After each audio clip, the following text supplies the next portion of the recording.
Then, General Ricardo takes his own life, choosing to remain as a ghostly guardian shackled by guilt. Years pass, and regret gnaws at him as he blames himself for everything that transpired. Despite knowing the outcome, Ricardo is condemned to witness the tragedy unfold again and again. He understands that the damage was a result of their own choices, and now it's too late to turn back. He longs for this nightmare to finally come to an end. As the battle concludes, Leon's gaze lands on a peculiar crown and weapon artifacts that once belonged to the vanquished demon. Spina approaches, examining the weapon closely. He taps it lightly, noting its sturdy metal construction and potential usefulness. However, Leon interjects, revealing a troubling truth. The weapon is corrupted, tainted by evil, and worse still, it appears to trap souls within its grasp. Without hesitation, Sir Spina offers to destroy it. Trusting his judgment, Leon relinquishes the weapon into Spina's capable hands. Just then, a voice calls out from behind its goddess Plo, summoning Leon.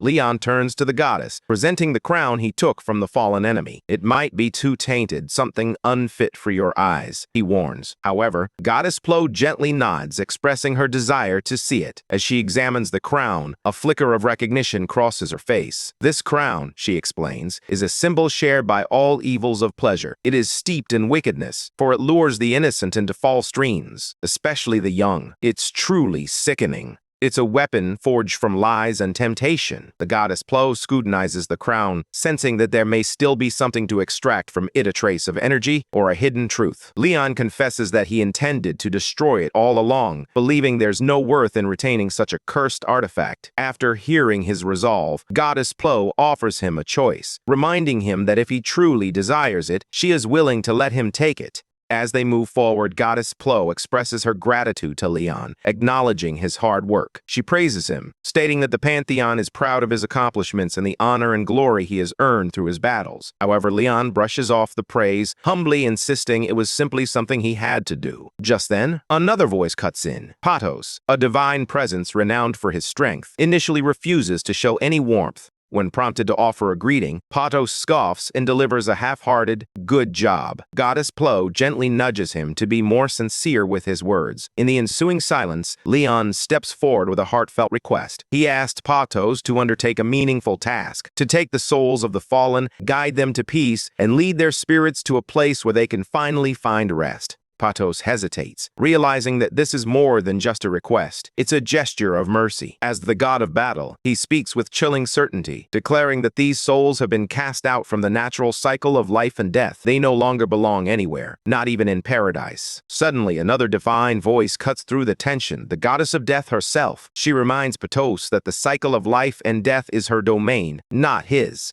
It isn't his place to decide who deserves a second chance, Patos argues, questioning what kind of divinity would permit the undead to intrude upon a realm meant for peace and rest. Goddess Plo nods in agreement, her voice soft as she acknowledges the truth in his words. Turning to Leon, she calls him by his full name, Leon Lionheart, and declares that those who have defied death must face punishment. After all, escaping the natural order is a transgression the heavens cannot overlook. Suddenly, Queen Beatrice steps forward, her voice steady as she asks the goddess for forgiveness. There are no arguments, no demands, just a quiet acknowledgement of her own vulnerability. She understands the risk of appearing disrespectful, yet she bows her head, speaking as the failed ruler of a fallen kingdom. She humbly pleads with the goddess of death, asking her to reconsider. The goddess Plo pauses, absorbing the gravity of their words. Turning to the loyal knights, she reveals that no god in the Pantheon will accept their souls into paradise. The laws of divinity do not accommodate those who have outlived their time. Yet, despite this grim reality, their noble actions continue to illuminate the darkness.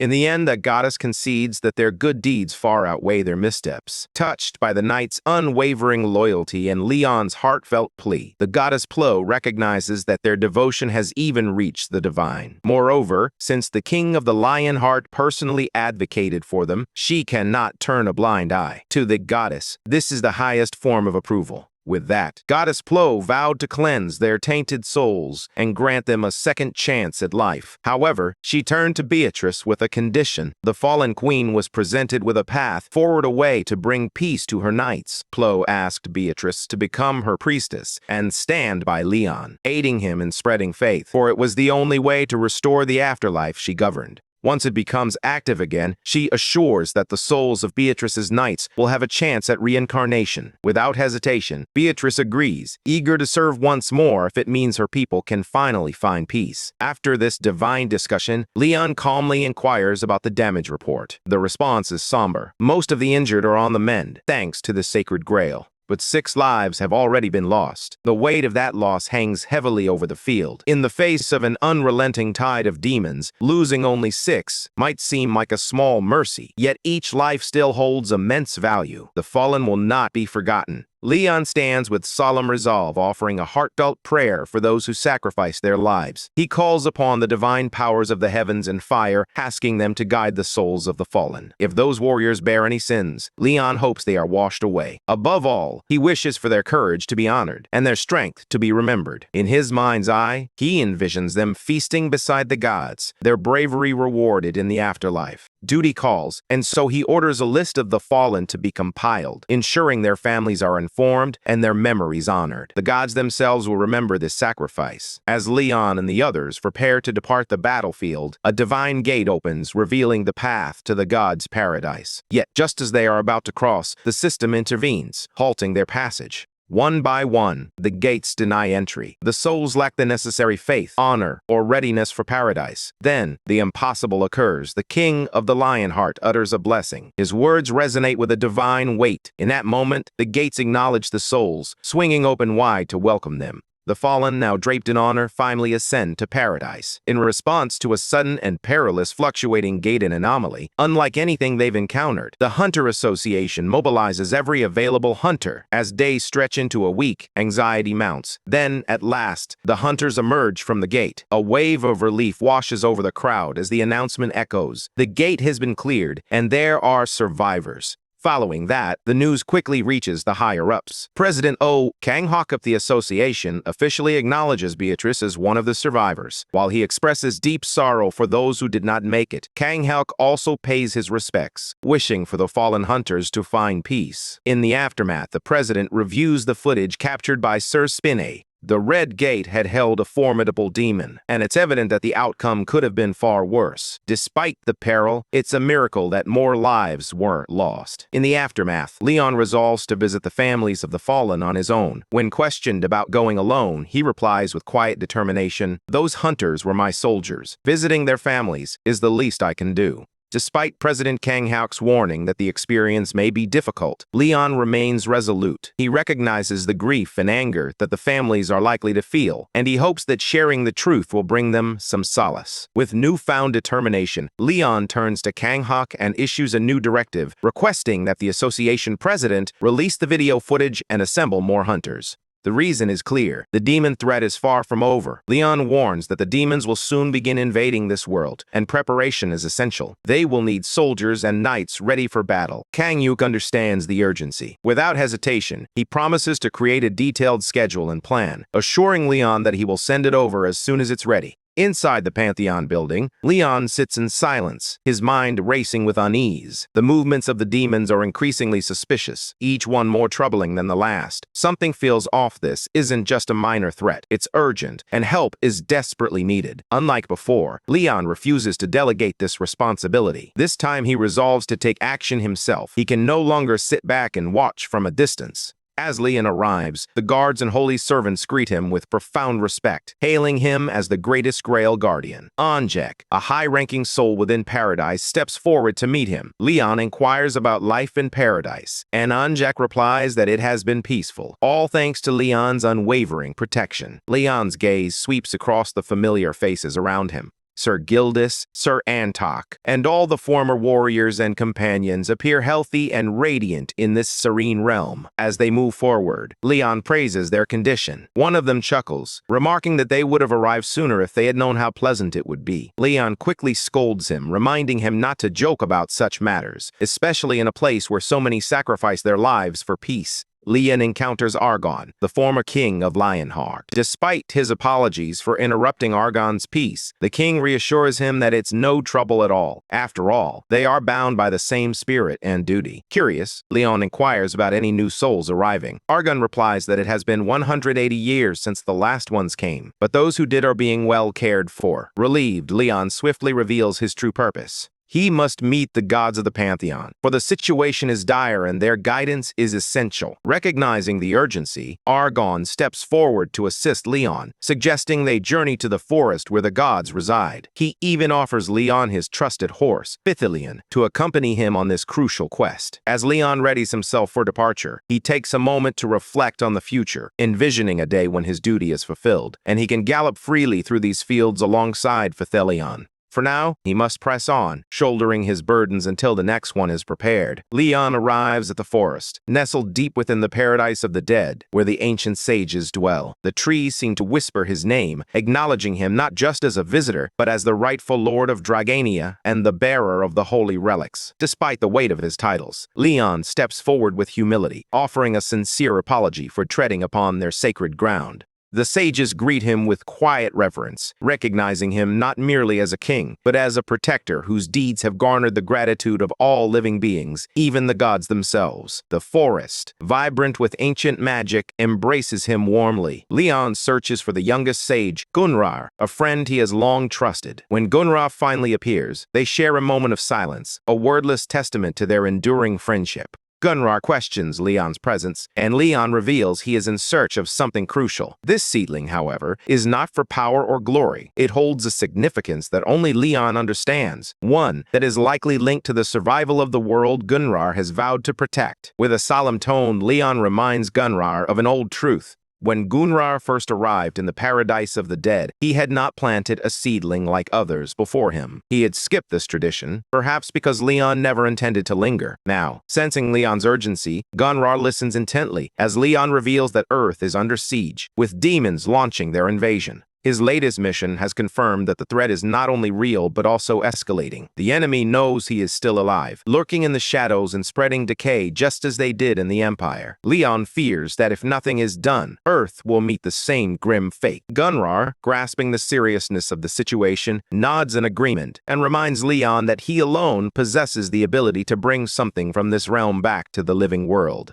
Trusting him completely, Gunrar hands Leon the seedling a rare and potent gift. As they prepare to part ways, Leon expresses his gratitude to his old friend. Their reunion stirs up memories, but there's no time to linger on the past. Before Leon departs, Gunrar imparts one final piece of advice: not to rush back to the realm of the dead too soon. Just before he leaves, those closest to Leon Gratis, Anjak, and the former king step forward, each presenting him with heartfelt parting gifts. The former king hands Leon a pair of weathered reins, once belonging to a legendary animal trainer renowned for taming even the fiercest monsters. Though these reins were buried alongside him, he insists that Leon should have them now. In a surprising turn, Sir Gratis steps forward with an unexpected gift: an ancient battle manual detailing how to wield common serfs as weapons against giants, teaching them to fight and even kill. Leon stands frozen, the recognition hitting him like a bolt of lightning. Gratis, ever the jokester, brings up a grim memory from the past when 300 out of 500 serfs perished during a successful campaign. The weight of history hangs in the air. Then, Anjak steps forward, presenting a holy relic that once belonged to a revered saintess. Leon hesitates, the significance of the offering sinking in, but ultimately accepts it. He understands this gesture symbolizes trust and protection until his sacred sword is reborn. Anjak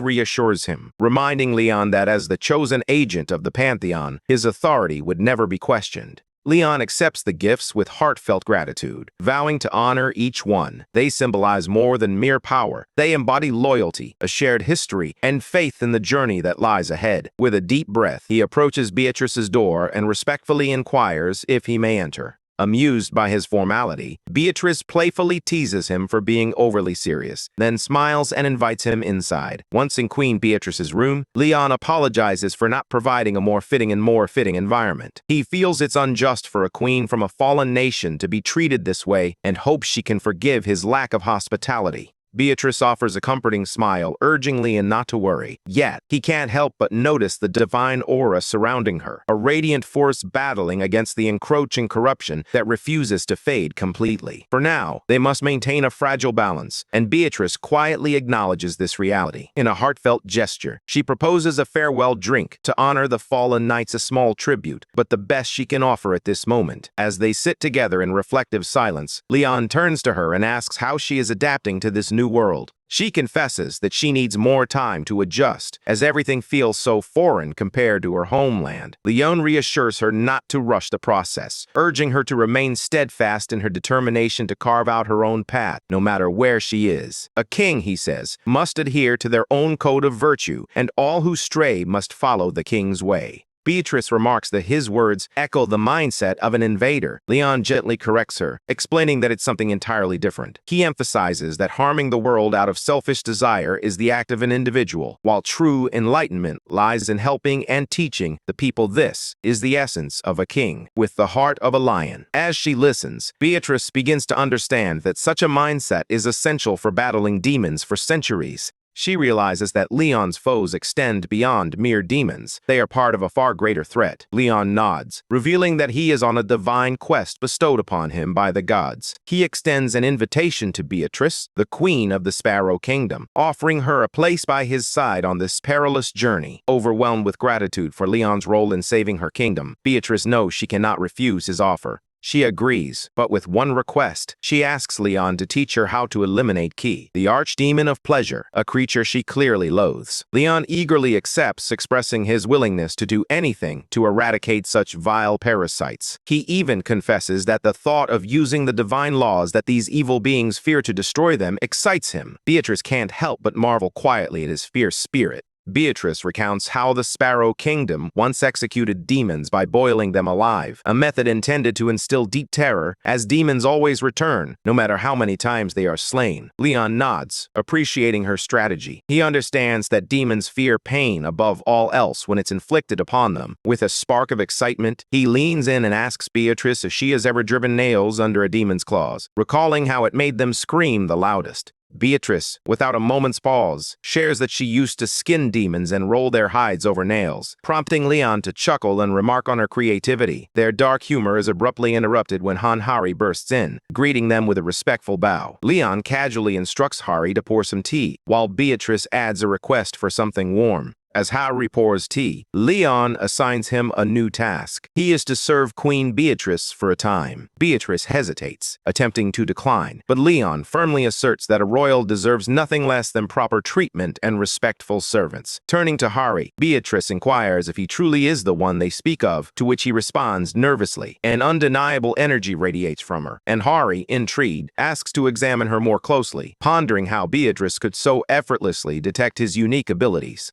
Leon instructs Hari to swing her sword, emphasizing that after serving him for some time, she deserves proper guidance. Honored yet nervous, Hari draws her sword and takes a swing, only for Leon to quickly intervene. "Your movements are too large," he points out. Hari freezes, suddenly aware of her mistake. Leon continues, "While wielding a sword requires strength, it's the short and precise movements that truly matter." He then demonstrates the correct distance and instructs her to practice this motion 10,000 times a day. Turning to Beatrice, Leon asks for her thoughts. Beatrice notes that Hari struggles with controlling her fire energy. She explains that fire tends to disperse easily, and merely filling the sword with fire mana and swinging it wildly won't suffice. There needs to be better control to make the fire an extension of the sword, not just a flashy effect, Beatrice instructs. She urges Hari to focus the flames carefully, explaining that a concentrated fire holds its form far better than a loose one. When you release it, aim precisely for a deadly strike. Think of it as stabbing with precision. With a fluid motion, Beatrice demonstrates, raising the heat to an intense level effortlessly, showcasing the power of her control. She asks Hari if it seems simple as well, but all Hari can think is that it's anything but easy. Later that night, her mind races with the countless tasks still ahead of her. She needs to report to the section chief and the association president, prepare meals like potatoes and sweet potatoes for the new soldiers, find weapons and armor, and somehow track down a blacksmith.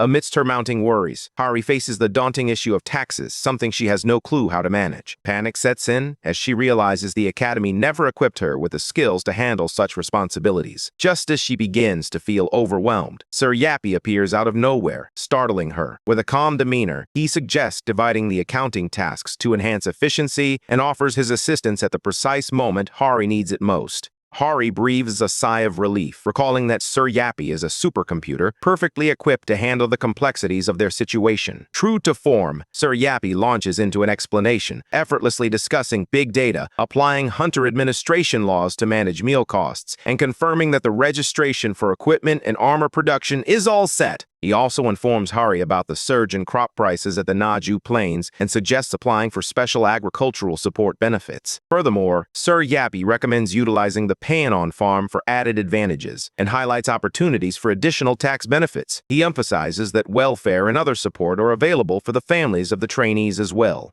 Hari watches in awe as everything is organized in the blink of an eye. Although she doesn't fully grasp what Sir Yappy just explained, she feels a deep sense of gratitude for his assistance. With a calm demeanor, Yappy reminds her to reach out again if any further issues arise. Encouraged by his words, Hari hesitantly raises one more concern. Since she will be serving Queen Beatrice, she wonders if she should acquire suitable attire for the role. Sir Yappy straightforwardly proposes a maid uniform, leaving Hari feeling a bit flustered. In the Lionheart Kingdom, where the culture mirrors that of medieval European kingdoms, it's customary for servants to don such attire. With a calm demeanor, Sir Yappy elaborates that, based on his analysis, requesting a maid uniform is indeed a sensible choice. Hari breathes a sigh of relief, her earlier worries about being scolded for her cosplay-like outfit now fading away. Sir Yappy steps in, offering to order a suitable maid uniform, confidently relying on big data for guidance. Trusting the supercomputer implicitly, Hari eagerly agrees. Little does she know, the data Sir Yappy is using is drawn from the latest online fashion trends, not exactly what she had in mind. Without grasping the true context of the real world, Sir Yappy unwittingly purchases the hottest item on the market, a flashy, heavily censored Rainbow Magic Girl ribbon stocking set. It's been touted with comments like "boyfriends love it" and promises of frequent wear. Trusting big data without question, he makes a significant misstep, leaving Hari completely oblivious to the peculiar influences that shape modern online shopping trends.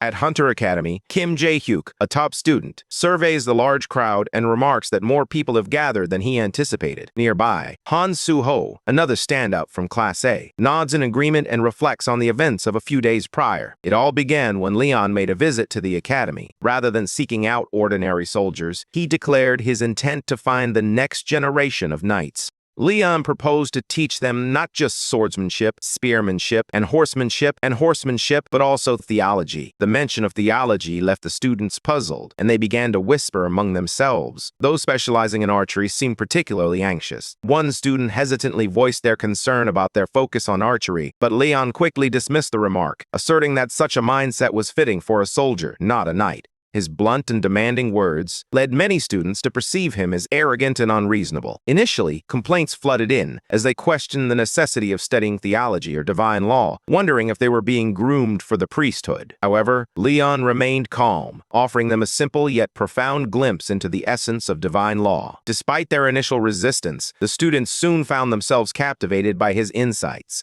The students stood in stunned silence as they beheld Leon's overwhelming power of force that granted anyone abilities akin to magic, yet was not true magic. It surpassed anything they had ever encountered, leaving them in a state of awe. Among the crowd, Chae-young Soyeon from Class A was also present. Previously furious when Kim Jae-hyuk had called her a peasant, she now issued a warning to her peers to be cautious in how they addressed her. As the granddaughter of the Divine Sword Guild's master, she feels an undeniable pull to join, especially after witnessing Leon's extraordinary abilities firsthand. Meanwhile, Kim Jae-hyuk and Suho catch a glimpse of Pantheon TV, a popular channel boasting over 500,000 subscribers, airing a video discussing divine laws and the mysteries of fluctuating gates. The videos explore various topics, including how D-rank hunters managed to survive through divine laws and the advantages of regular worship and prayers dedicated to goddess Demira. Amidst this, Suho catches sight of Hari and affectionately greets her with a warm "Nuna."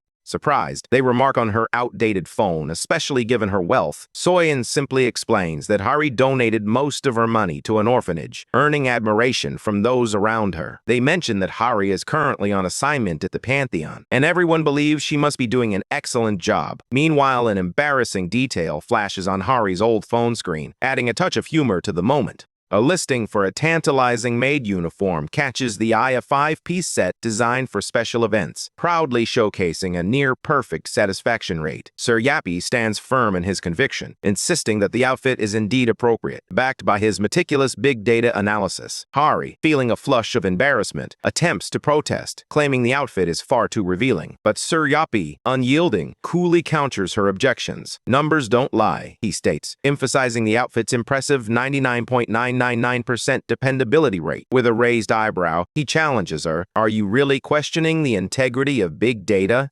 Panicking, Hari scrambles to find a hiding spot as she hears familiar voices approaching. Realizing that guests are arriving soon, she urgently tells Sir Yappy to hold off on greeting them. But it's too late. With a deep breath, she steps out awkwardly to welcome the incoming guests, desperately hoping to smooth things over. However, as they catch sight of her outfit, their expressions freeze in shock. Suho stares in shock, struggling to comprehend Hari's outfit. Confused and concerned, he asks, "What's going on?" Hari attempts to explain that she didn't choose this, but before she can finish, Sir Yappy coldly interjects, questioning whether organic beings dare to distrust big data. As Hari fumbles for words, Sir Yappy tugs at her skirt to adjust it, only adding to the chaos. Just then, Leon arrives, his eyes widening in disbelief as he takes in Hari's outfit. Leon demands to know what Hari is wearing. Embarrassed beyond belief, she stammers an explanation, but he interrupts her sharply, insisting she change immediately, and scolding her for her indecency. With a quiet nod, Hari complies with his furious command, promising to change at once. Just then, Sir Yappy announces that it's time for trainee food, instructing everyone to prepare for the distribution of salt water.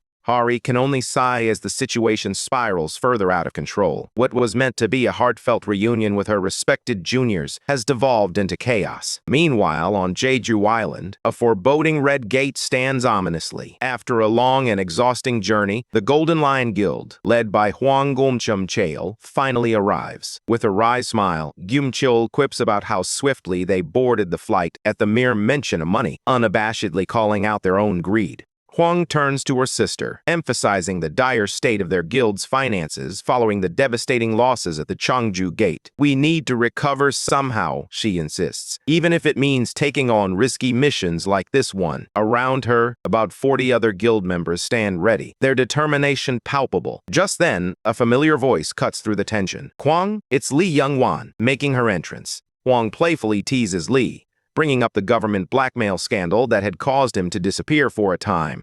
With a smirk, Hwang then inquires whether Lee was specifically selected for this perilous mission. Lee responds coldly, reminding Hwang that, unlike him, he hasn't lost any guildmates, a stark reminder of the brutality that defines their world. Then, Hwang addresses the real issue at hand. He insists that the payment be split evenly, 50-50. Lee immediately snaps back, dismissing the idea as complete nonsense. Lee notes that Hwang clearly won't be pulling his weight, making an even split seem absurd. However, Hwang counters effortlessly, reminding Lee that no one else would have bothered to lend a hand. With a sly grin, he calls him Hunter Trader Nim, a pointed jab at Lee's reputation. Lee's patience finally snaps, and he warns Hwang not to push his luck. In the end, Lee proposes a 60-40 split, firmly refusing to budge any lower. Hwang chuckles, brushing it off, and playfully suggests that Lee should treat them all to a meal. Lee curses under his breath, adamantly refusing and telling Hwang to buy his own damn food. Observing their childish antics, Gimcheol can only sigh in disappointment, realizing they're acting more like kids than seasoned hunters.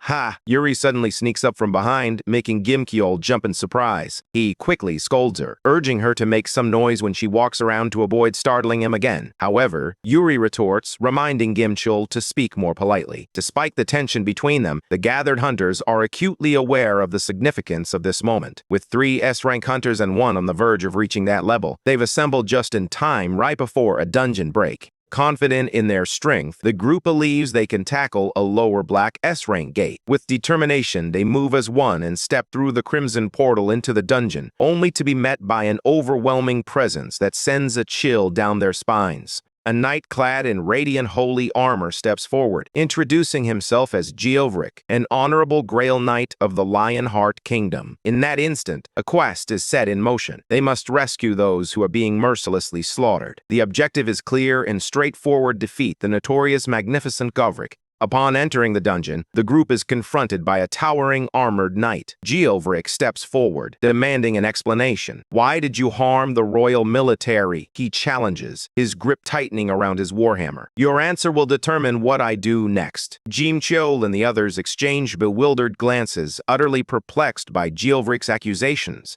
However, it soon becomes clear that it was all a misunderstanding. One of the group members, Lee, clarifies that they were initially attacked by one of the knights and only fought back in self-defense. Hearing this, another knight, Deleon M. Shane, is summoned. Geovric reprimands Deleon sternly, warning him that his impatience could lead to disaster and accusing him of tarnishing the goddess's name with his reckless actions. Deleon offers a heartfelt apology, his shame evident. In turn, Geovric addresses Jimcheol's group, expressing his regret for the misunderstanding stemming from Deleon's actions. Lee responds with a polite nod, visibly relieved that the confusion has been resolved. Internally, Lee finds Geovric surprisingly manageable, believing that resolving their conflict will be straightforward. Although the misunderstanding about who struck first has been cleared up, Geovric remains unyielding, coldly asserting that since 6 royal soldiers were killed, it is only just to take 60 heads in return. His reasoning is ruthless and one-sided, starkly illustrating the harsh and inflexible nature of the kingdom's military laws. Meanwhile, the scene shifts as Hari and the others arrive at the soldier training grounds. At first glance, the area appears simple and rural, devoid of modern facilities or comforts like medical lounges. Kim Jae-hyuk observes that even in the cafeteria, the trainees are limited to drinking plain water instead of enjoying proper meals. As they finally arrive at the training ground, the sight before them is shocking. Trainees are engaged in fierce combat, surrounded by screams, blood, and utter chaos. It resembles a brutal battlefield more than a place for training. Newcomers like Sunbae stand frozen, questioning whether they are dreaming, unable to fathom that such harsh conditions are deemed normal. Meanwhile, Hari watches the scene with a serious expression, sensing that there is a deeper purpose behind this brutal training. It's not merely about violence. This method is designed to forge soldiers into something tougher, pushing them beyond their limits and mentally preparing them for the harsh realities of battle. As the brutal training drags on, one soldier remarks that the Knight training manual differs significantly from their current ordeal. This small comment offers a glimmer of relief, reminding the students just how fortunate they are compared to the chaotic environment surrounding them. Kim Jae-hyuk, still reeling from the brutality he had just witnessed, finds himself yearning for an escape from this madness. But before he can make a move, Leon strides onto the training grounds, a confident smile on his face. "Today is a special day," he announces, his voice echoing with authority. He explains that students have come to observe and decide whether they wish to join his military. With a commanding gesture, he instructs the trainees to halt their grueling exercises and take their seats. The students quickly comply, but Hari feels a twinge of confusion when Leon instructs her to stand with them instead of the soldiers. Leon clarifies that he wants her to aim higher, preparing to become a mission knight, a role that carries greater status and responsibility than that of an ordinary soldier. With newfound understanding, Hari nods in agreement, her respect for Leon deepening. Leon officially initiates the selection process, announcing that he will personally choose the most talented students to become his disciples. Being selected is a tremendous honor, as it means receiving direct training from him. As the selection unfolds, Suho, one of the students and a close companion of Hari, leans in to whisper to her. With a serious tone, Hari cautions Suho not to be disrespectful to Leon, reminding him just how strict and intimidating the instructor can be. She speaks to Suho with genuine concern, her voice laced with worry. But before anyone can fully grasp the gravity of the situation, Leon commands everyone to raise their swords and launch a simultaneous attack. The rules are straightforward. The battle continues until the last student falls. Leon reassures the gathered students that they need not fear injury, for he wields the Holy Grail, an artifact capable of healing wounds. Standing before approximately 40 eager faces, he confesses that he would actually be pleased if even one of them managed to land a hit. Overwhelmed yet resolute, the students prepare to charge, but before they can fully react, Leon makes his move. In an instant, the first student falls, caught completely off guard, unaware of what just transpired. Shock ripples through the group as they realize they didn't even catch a glimpse of Leon's movement. Panic sets in, and some begin shouting to prepare their weapons, fully aware that this is no ordinary test. Their opponent is not only incredibly fast, but also overwhelmingly strong. Leon stands his ground, a calm presence amidst the chaos, and challenges them to come at him once more. Despite their fear and hesitation, the students muster their courage and charge forward. One by one, they fall not from a lack of effort, but because they are giving it their all, fighting with every ounce of strength they possess. After the clash, they are left breathless. Yet, as they catch their breath, a sense of pride washes over them. They may have stumbled, but they face their fears without hesitation. Kim Jae-hyuk confesses that he was initially caught off guard, but soon he fought with all his might. Harry reflects on the battle, likening it to the grueling experience of raiding a formidable boss monster. She can't help but notice that Leon displayed no vulnerabilities throughout the entire fight. Meanwhile, Leon commends their efforts, stating it wasn't half bad, and recognizes that they've regained enough physical strength to continue their training. Leon transitions into lecture mode, outlining the distinction between a soldier and a knight. Training soldiers, he explains, is a straightforward process focused on physical endurance and relentless conditioning. However, knights demand a more profound level of training. He establishes clear expectations, emphasizing the depth of commitment required for this noble path. The first group, those who withstood his challenges the longest, must strengthen themselves to the level of a kingdom knight. Meanwhile, the others need to improve by at least one full rank. One student hesitantly admits they don't fully grasp the standards Leon is applying. In response, Leon remains calm, taking the time to explain the knight system of his kingdom. He explains that knights are categorized into 5 levels. First, there are the knight-errants, those who have yet to receive an official appointment. Once they prove their worth, they ascend to become kingdom knights, serving formally under the realm.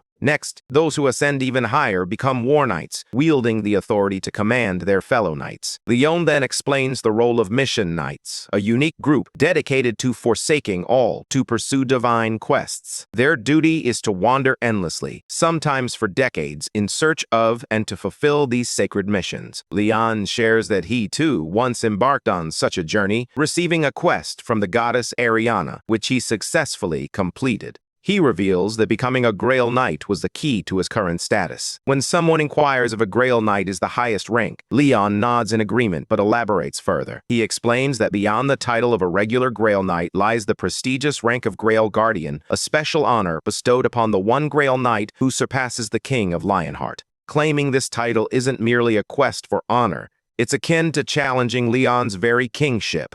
Leon issues a grave warning. Anyone who dares to challenge him will meet an immediate end. He explains that this is their only opportunity, as his power has waned, bringing him closer to the level of a typical Grail Knight rather than a fully empowered Grail Guardian. Despite this revelation, the students remain in shock, struggling to comprehend how he could be considered weakened when he still exudes such overwhelming strength. One student, trembling with uncertainty, asks just how powerful a Grail Knight truly is. Leon hesitates for a moment before admitting that it would be difficult for them to fully understand. Gumshell slowly awakens, cradling her head as waves of pain wash over her. Her mind feels foggy, and she struggles to recall why she lost consciousness in the first place. No matter how hard she tries, the events leading up to her blackout remain a mystery. As she gradually rises to her feet, she notices a girl standing nearby, her serene demeanor both surprising and comforting. The girl introduces herself as Hildir from the Woodsling tribe, explaining that she had defended them from the kingdom soldiers. Gumshell furrows her brow, puzzled by the term hero, as she struggles to recall any heroic deeds of her own. Just as she opens her mouth to ask for clarification, a familiar voice cuts through the air. A man approaches, announcing that his sister has returned, alive and well. It's Huang Gumshell, back at last after deftly evading her pursuers. Gumshell confesses that her memory is a complete blank. As the group discusses the situation, Huang ponders how much she truly remembers. After a moment of reflection, Gumshell reveals the only image etched in her mind: the ground, torn apart and shattered. Huang listens intently, striving to make sense of the chaos surrounding them, while Gumshell's thoughts remain clouded. Yet their conversation begins to weave together fragments of the past. When the topic of a lost day's memories arises, Gumshell is struck by the realization of how much she has forgotten. She hears Huang recount the failed spell, their narrow escape, and the relentless monster that pursued them. The mention of the Woodsling tribe coming to their aid sparks a flicker of clarity in Gumshell's mind, offering her a brief respite from the fog enveloping her thoughts. Gunshell discovers that during the battle, she was struck by a hammer and has been teetering on the brink of death for 2 long days. Stunned, she inquires about the healers, only to learn that they were powerless to assist her due to a curse cast by Jovaric, the Grail Knight. This curse twisted the very essence of healing into something destructive, leaving Gunshell in a state of disbelief. Her gaze drifts to the unfamiliar markings adorning her skin. They feel peculiar at first, but Hilda reassures her, explaining that they are part of a healing spell, intricately etched to aid her recovery. Each symbol carries significance, rooted in an ancient practice of the local tribes. Gunshell studies them more closely, quietly acknowledging how they almost appear cool despite the circumstances. As she pushes herself upright, her sibling gently checks to see if she can stand, reminding her that a meeting is about to begin, and everyone is expected to attend. Moments later, the tribal chief, Beldi, steps forward and speaks in a grave tone. He explains that for years, the Crown's army has relentlessly attacked their people, branding them as heretics. Many suffered horrific fates, with some even being skinned alive. Yet, despite the brutality, the tribes refused to surrender. 3 entire tribes were annihilated along the way, but their spirit remained unbroken. In their darkest hour, when all hope seemed lost, they turned to the gods, praying for the strength they could not muster alone. In response to their desperate pleas, the heroes answered the call. Wang reflects on the formidable strength of their enemy. Despite the presence of 3 top-ranked hunters and a raid team of over 100 fighters, they struggled to maintain their ground. Jovaric was no ordinary adversary. His armor could absorb a direct blow from a colossal beast without so much as a scratch, and his body had the uncanny ability to heal from even the most severe burns. To make matters worse, his army was equally resilient. As long as he remained alive, they shared an unbreakable strength, healing swiftly and standing resolute. The only thing that truly affected him was Yanta's special weapon, crafted specifically to pierce through heavy armor. It was the sole source of any injury he sustained. After all they had endured together, the tribe felt a deep gratitude for the hero's sacrifices. Now, they were eager to assist in any way possible, asking for nothing in return. Meanwhile, the scene shifts to June Ranch on Jeju Island, where one of the cadets suddenly shouts in surprise upon seeing a real horse for the first time. After completing their basic training and tests, the Academy cadets have been brought here by Leon for their next phase of learning. The serene ranch offers a stark contrast to the rigorous environment they are accustomed to. For some, even a simple sighting of a horse can feel extraordinary. Shortly after Leon arrives at the ranch, greeted with respect by those around him, he scans the area, quietly noting that the horses look decent, not exceptional, but certainly good enough. He expresses his gratitude to the ranch staff for organizing everything on such short notice before getting straight to the point. He's here to find a war horse. The staff buzz with excitement and pride as they share that their horses hail from renowned racing bloodlines, celebrated for their strength and speed. Leon listens intently, offering a measured response. A horse's true worth lies in its lineage, he remarks. Then, turning to the cadets, he adopts a serious tone. For a knight, a horse is more than just a means of transport. It's a lifelong partner. Building a connection and moving as one is essential, both in battle and in life.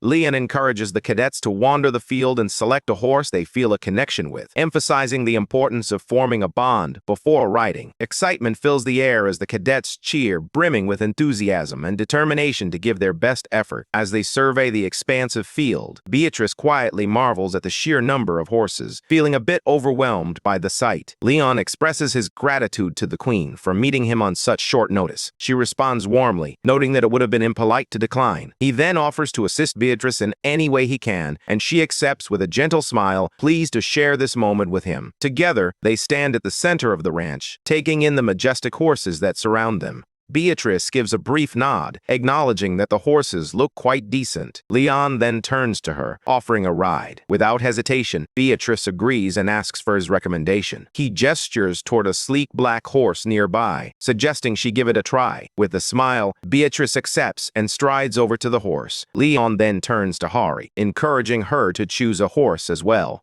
Taken aback, Hari hesitantly points to a white horse, uncertain if it's the right choice. Before she can voice her thoughts, Leon interjects, recommending a robust yellow horse instead, its strong build making it a far better match for her needs. Hari nods quietly, captivated by the horse's unexpected charm as she observes it up close. Just then, Leon steps forward, gently nudging her aside. He quickly approaches Beatrice, asking for her assistance with a sense of urgency. Hari feels a twinge of discomfort at the harshness of the situation. Suddenly, a voice pierces the air, calling out to Leon in a panic. He turns, his expression calm, puzzled by the commotion that has even the horses on edge. The breathless messenger rushes forward, urgently explaining that it's an emergency call from the president of the association.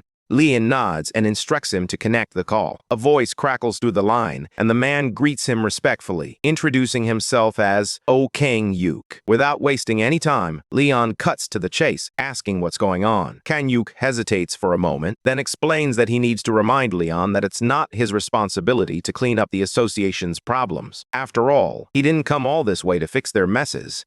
Kang Yuk nods, clarifying that his call wasn't solely about that. He believed this case would pique Leon's interest. He continues, revealing that the source of the trouble isn't just any monster. The field boss of the gate is declaring itself the Knight of the Goddess of Life and Abundance. Harian watches in stunned silence, the scene before him too painful and cruel to articulate. Leon quietly inquires if the person lying there is the one they seek. Kang Yuk confirms, stating that he is indeed one of the few who survived the gate. Currently, he's been sedated to keep him calm, but they're informed that he might wake up soon. Leon steps forward, asserting that there's no need to wait. It's time to take action. He remains calm and confident, fully aware that what lies ahead won't be difficult. Beatrice's task was clear. She needed to forge a new realm within the man's dreams. After all, the peculiar world that endlessly replayed beyond the gate was a product of his own imagination. Within that realm stood a knight wielding a warhammer, proudly declaring his allegiance to the goddess of life and fertility. It was here that Beatrice first encountered the name Govric. Some called him Majestic Geovric, a title that resonated with significance. Much time had passed since the execution grounds were first established.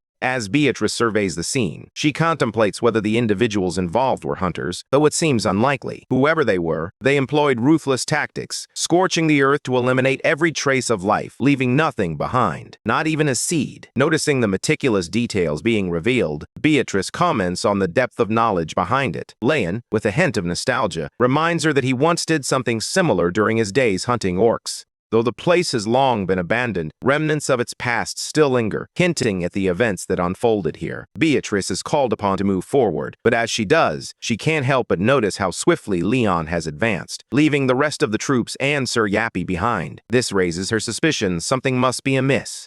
Leon pauses, recognizing that his actions might have come off as inconsiderate. However, he quickly emphasizes a crucial point. Half-baked skills can be perilous. The urgency in his voice becomes evident. A Grail Knight is involved. Beatrice, her curiosity piqued, quietly inquires if he means Sir Govric. Leon nods, revealing that Sir Govric, once favored by Demera, was a Grail Knight from 3 generations past. His martial arts were so revered that they were passed down through generations. Around 800 years ago, he embarked on a mission to hunt down a savage tribe, according to ancient records. That was when Govric supposedly ascended to heaven. While the phrase sounds glorious, it actually signifies his death. Yet, something peculiar occurred. As a Grail Knight, revered as a saint, and embraced by divine love, his soul should have ascended to paradise. Yet, it did not. His spirit remained trapped, raising unsettling questions. Leon pursued the energy of the sacred item, hoping it would guide him to the knight or the hunting party that had followed him. But there was nothing, no trace of either.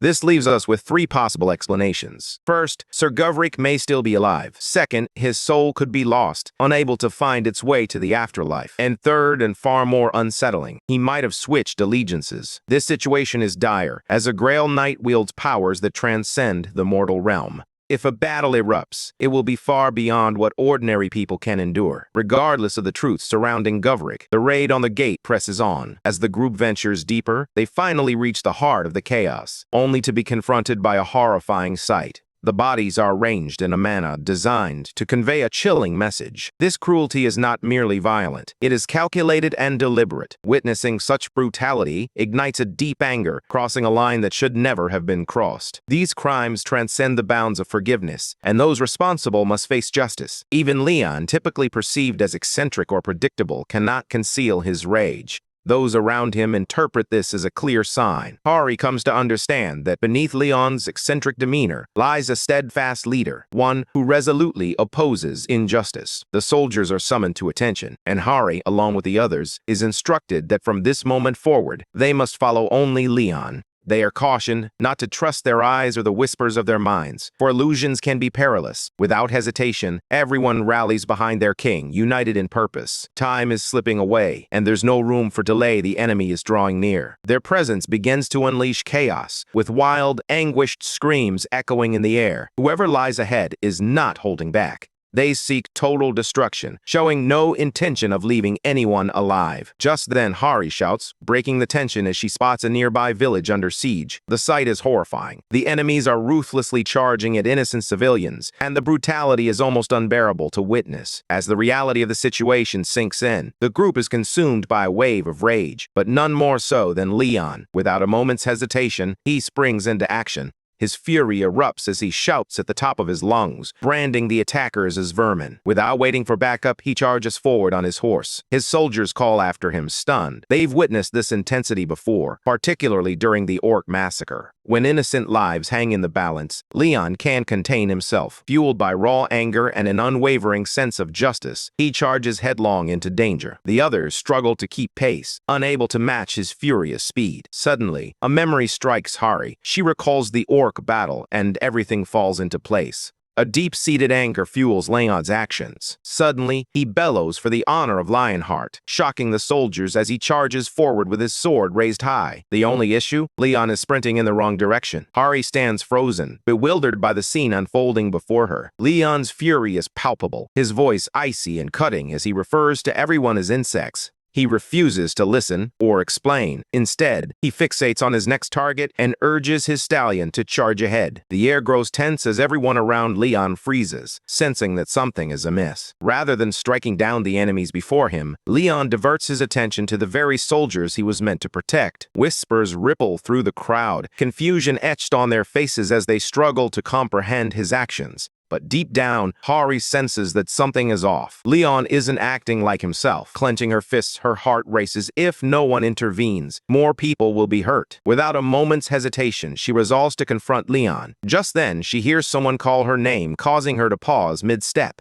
Beatrice urges her to trust Leon, insisting that there's always a reason behind his actions. Harry hesitates, uncertainty clouding her mind, but Beatrice's words linger, prompting her to ponder their truth. Meanwhile, up ahead, Leon fights with relentless ferocity, slicing through enemies with disdain, calling them nothing more than garbage. Leon has already shattered records, consumed by the heat of battle. Harry wonders aloud if Leon is merely fighting out of anger, but Beatrice shrugs, acknowledging that Leon often gets carried away in the thrill of combat. They ultimately concede that there's nothing they can do to rein him in now. Despite witnessing a brutal scene unfold, they chose not to intervene. It wasn't the lack of justice that held them back, rather the villagers under attack were mere illusions. These NPCs were crafted from faded memories trapped within the gate. Among them, only a handful were true survivors, while the rest were mere echoes of the past, designed to replicate what once was. The monsters and NPCs within the gate aren't true beings. They are mere remnants of memories, shadows cast by events long past.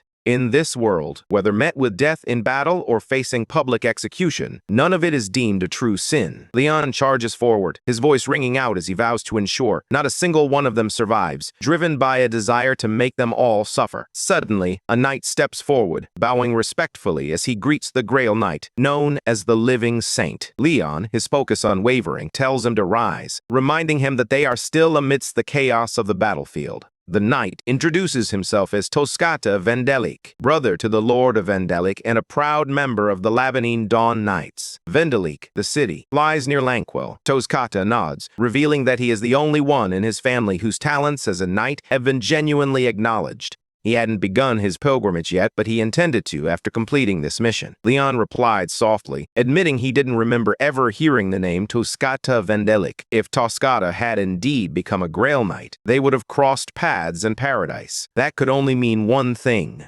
Leon surveyed the knights standing before him, their faces unfamiliar and their names lost to time. Once proud warriors, they had faded into obscurity. He felt the weight of their legacy pressing down on him. With a steady voice, he introduced himself, determination shining in his eyes. Leon Dragania Lionheart, the ruler of Dragania, stands as the chosen bearer of the Lionheart, a title bestowed upon him by the goddess of light and justice, Ariana. Toscata takes a step back, visibly shaken by the divine aura that Leon radiates, questioning whether this is some sort of elaborate joke. Leon stands resolute, declaring that no true knight would ever lie about being the king of the Lionheart. He realizes that, in their time, the king must have been someone entirely different. Toscata, however, nods in agreement, choosing to place his trust in Leon. Turning to the gathered knights, Leon confirms that they have come to raid the barbarians. He identifies the war knight among them, and inquires once more about the Grail Knight, specifically asking who possesses the power of life and fertility. The knights respond without hesitation, naming Sir Jovrik. With urgency in his voice, Leon insists he must meet Sir Jovrik immediately, leaving no room for delay. The group explains that Sir Jovrik is currently tasked with hunting down the remaining survivors. The atmosphere grows tense as the weight of their mission settles in.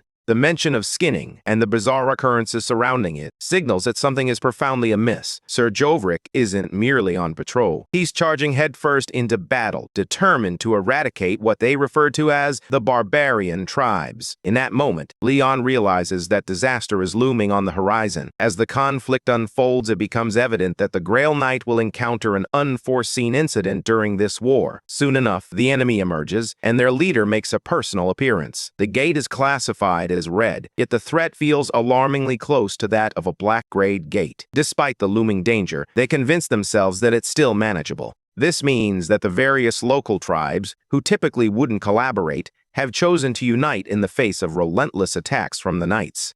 These raids have compelled them to set aside their differences and stand together as one.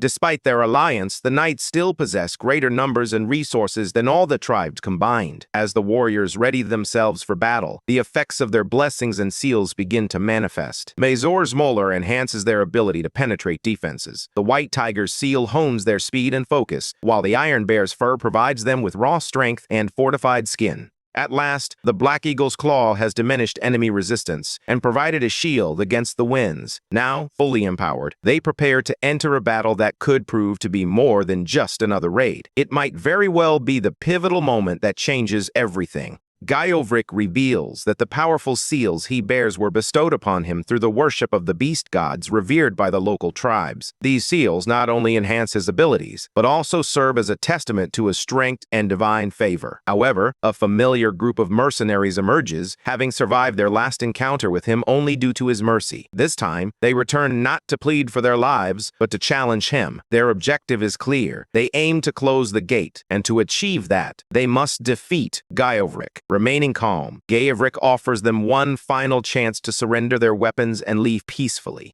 He warns them that their actions haven't led to any great sin worth dying for, but the mercenaries remain resolute. One of them retorts, challenging how someone who skins people alive and shows no mercy to children or the elderly can speak of sin or justice. Gaiovrik responds with chilling conviction, declaring that he feels neither shame nor regret for his deeds. In his eyes, everything he has done is justified. Gaiovrik stands resolute, proclaiming that all his actions are just. In his eyes, he has committed no wrongdoing, while those who oppose him have crossed an unforgivable line. He warns them that divine retribution is now at hand. Suddenly, one of the nearby warriors senses the looming threat and urgently urges the others to activate their defensive arts. They understand that Gaiovrik's immense power isn't something he can wield frequently. If they can endure it just this once, they might have a chance to shift the balance. In that crucial moment, the knights loyal to the kingdom, who have devoted their lives to the gods, begin to channel their faith into a single point, focused on Gaiovrik. Their unwavering and pure devotion surges into him like a mighty current. United in purpose, they raise their voices together, proudly proclaiming themselves as knights in service of the honorable Grail Knight. They pledge their strength, their faith, and their purpose to eradicate all evil that stands in their path. Suddenly, Gaiovrik rises majestically before them, declaring himself the embodiment of the true God's glory. As his miracle begins to manifest, the ground beneath them quakes violently and begins to crumble. Those chosen by the gods are bestowed with power that transcends human limits. Knights who ascend to the rank of saint are bestowed with strength by the goddess of light and justice, the guardian of all knights. When this power reaches its full potential, it unleashes something truly terrifying, divine punishment. However, this punishment varies for each Grail Knight, depending on the deity they serve. For the Grail Knight of life and fertility, this punishment manifests in a cataclysmic upheaval, shaking the very foundations of the earth and bringing devastation in its wake. The onlookers are left in stunned silence, struggling to comprehend the unimaginable event that just unfolded. One single attack, and 3,000 tribal warriors have vanished without a trace. It seemed beyond the realm of human capability. As disbelief settles, a wave of relief washes over the others, grateful that they were spared from such a fate. In the midst of this chaos, Gayavrik turns to the goddess, fervently pleading for her guidance. He asks her to be the ground beneath their feet, to lead them on their path, and to help those who have lost their way find it once more. He shouts one last chance for purification to the enemies, but swiftly follows it with orders to eliminate them, branding them as sick heathens and showing no mercy. The main fighters step forward to confront the enemy head-on, while others fan out to encircle them from all sides. Their numbers bolster their confidence, leading them to believe they still hold the upper hand. Gayavrik watches in disbelief as a lone mercenary stands his ground, far stronger than anticipated. The peculiar mark on his body, a symbol from the heathens, could be the source of his extraordinary power. The hunters made a critical error. They overlooked a vital truth. These mercenaries weren't bound by holy missions or the service of any god. They weren't guided by divine visions or sacred vows. Despite their struggles, they were far from weak. These warriors had journeyed across the land, confronting danger time and again in a quest to prove their worth. They didn't require a god's blessing to hold their ground. Even when others deemed them worthless, they remained steadfast and prepared to fight not as monsters, but as heroes, forging their own paths. The knights dismounted and took their positions, ready for the challenge ahead. These are not new warriors. They are seasoned knights of the kingdom, each with years of battle etched into their souls. Some have fought for nearly a century, taking pride in the long lives they've dedicated to the battlefield. They have vanquished countless foes, beasts, outsiders, and anyone foolish enough to challenge the kingdom. With such vast experience, they remain resolute, even when facing the most terrifying of opponents. Their voices rise in unison, a fervent chorus of praise as more soldiers surge in from behind. The tension mounts, and one of the mercenaries senses the impending doom. If they don't act swiftly, they'll be overwhelmed. Huang spots a potential escape route, but fleeing seems futile, especially when they can barely contend with the knights before them. To make matters worse, the most formidable foe, the field boss, has yet to make an appearance. They acknowledge that their group lacks the strength needed to face the challenge ahead. If only they could secure assistance from one of the top 10 guilds, perhaps they could mount a defense. But time is running out. The dungeon is on the brink of collapse. Then, in a hushed tone, Huang proposes that there might be a more effective and less chaotic way to resolve their predicament. The others pause, intrigued, realizing that whatever Huang has in mind could be their only shot at survival. Ariana, the goddess of light and justice. Demira, the embodiment of life and fertility. These names circulate among the people, yet not everyone recognizes them. Lee dismisses it all with a shrug. He has never been particularly interested in religion. To him, the gods have little relevance to the gates. However, someone else raises an intriguing point. Could it be mere coincidence that the king of the Lionheart hails from this very kingdom beyond the gate?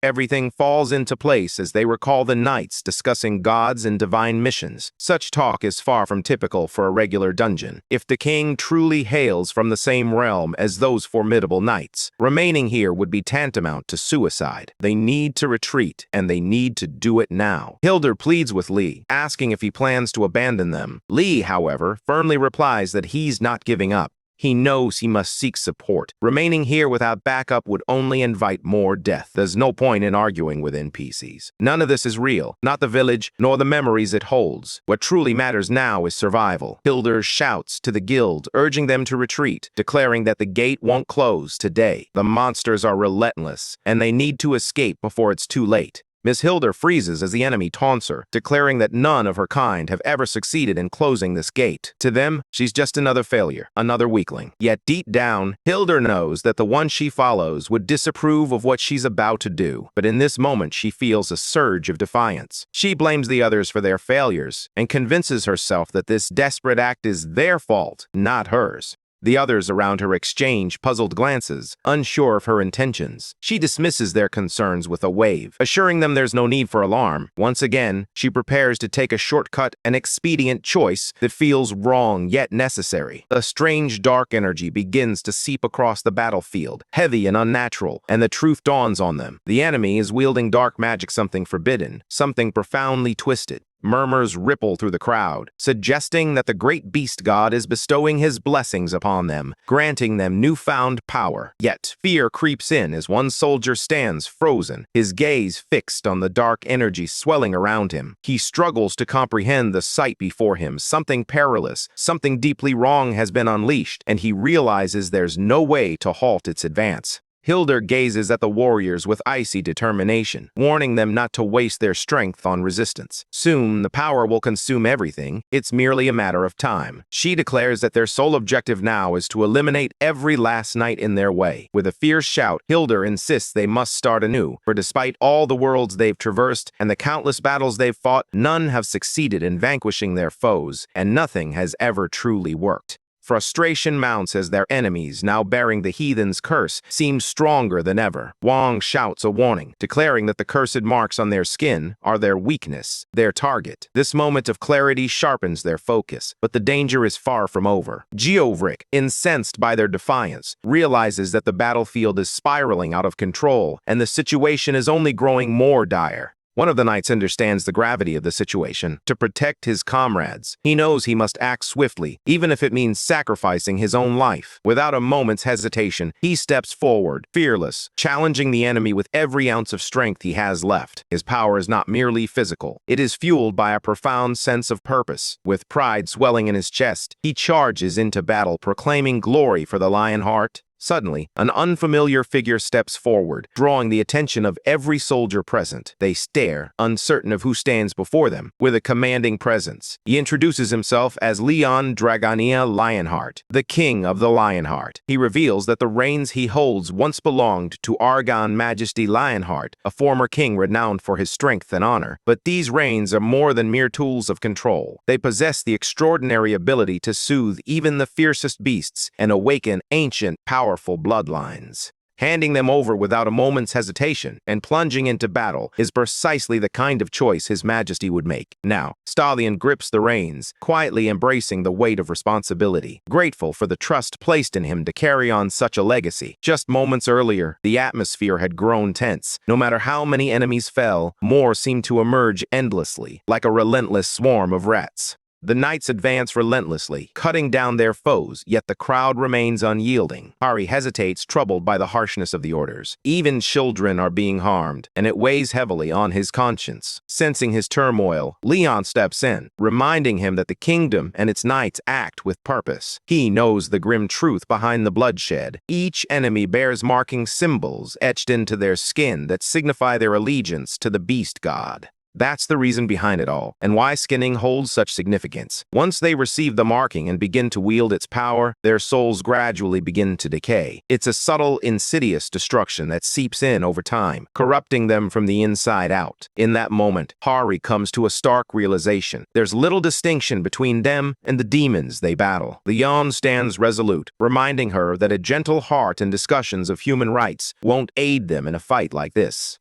The battle is merciless, and in such brutality, only two things hold significance: the truth and absolute justice. With this conviction, Beatrice steels herself to fulfill her duty. She steps forward, urging her companions to stay back. Meanwhile, Leon senses something amiss. The enemy's markings remain active, even in the face of the Holy Grail Knight's relentless assaults. That can only mean one thing. Sir Jovric's divine law isn't functioning as it should. Yet, there's no time to ponder this mystery. The Grail Knight of Demera must rise again, and they must face this storm together. With unwavering resolve, Leon steps forward and declares that their first priority is to sever the bond between the enemy forces. There's no room for hesitation. Breaking that connection is crucial to their success. He raises his voice, introducing himself not just as a warrior, but as the king of the Lionheart, proclaiming that he has come to lead them to paradise. Panic ripples through the crowd as his presence becomes known. Govric recognizes the radiant light surrounding him. The Holy Grail has appeared, heralding something sacred. A miracle unfolds as a brilliant light cascades over the battlefield, enveloping everyone in its divine glow. Wounded soldiers begin to stir as their injuries miraculously fade away. One man gazes down in disbelief as his wounds vanish before his eyes, while another, who had lost his arm, feels a tingling sensation as it regrows. The pain is intense, yet it's a pain that brings healing. This is no ordinary power or mere illusion. It is a genuine divine miracle gracing the earth. Jeovrik awakens to a truth he had long been blind to, a truth that shines brighter than any sword. He senses the presence of Demera, the goddess of life and fertility, communicating not through words but through an unwavering faith that envelops him. She calls to him, not merely as a knight, but as her chosen child once lost, now found. In that moment, all doubts and questions vanish from Jeovrik's heart, replaced by a resolute sense of purpose. He comprehends Demera's will and embraces it without hesitation. Jeovrik readies himself to fulfill the divine command, his mind clear and resolute. Turning to the king of the Lionheart, he feels gratitude for the chance to fight alongside someone who shares this sacred mission. Together, Gavrik steps onto the battlefield, not merely as a knight, but as a guardian of the Holy Grail, prepared to confront whatever challenges lie ahead.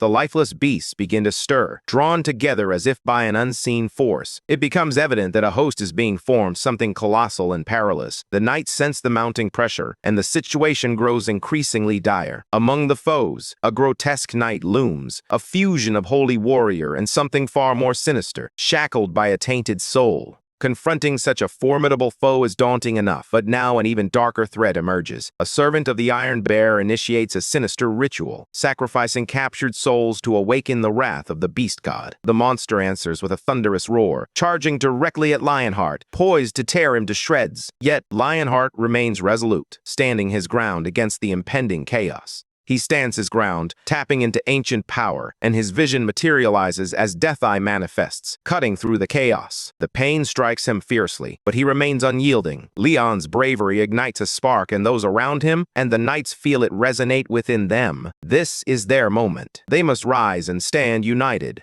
They must eradicate those who have shrouded the world in darkness. Hildur gasps for breath, consumed by fear and frustration as the relentless tide of monsters continues to surge. Battling a single Grail knight like Gavrik had already pushed her to her limits, and now the situation has spiraled into chaos. Even the dead find no rest, as the enemies mockingly declare that their bodies will nourish the soil. The origins of the Lionheart King remain a mystery, as does the role of the enigmatic woman entwined in this tale. As Hildur flees, she stumbles upon a glowing Stonemana stone, a potent new source of energy harvested from monster hunts within the gates. Yet, an unsettling feeling washes over her. The sheer volume of mana here is overwhelming, as if hundreds of thousands, perhaps even millions of monsters have perished in this place. A chilling thought crosses Hildur's mind. Just then, Hu steps in, explaining that this gate might be trapped in a loop, endlessly repeating the same events. Hildur comes to a startling realization. She isn't a demon, yet her power feels equally dark. Hu pauses, sensing something unusual. But Hildur isn't deceived. She understands that she is more than just an NPC, and that revelation alters everything.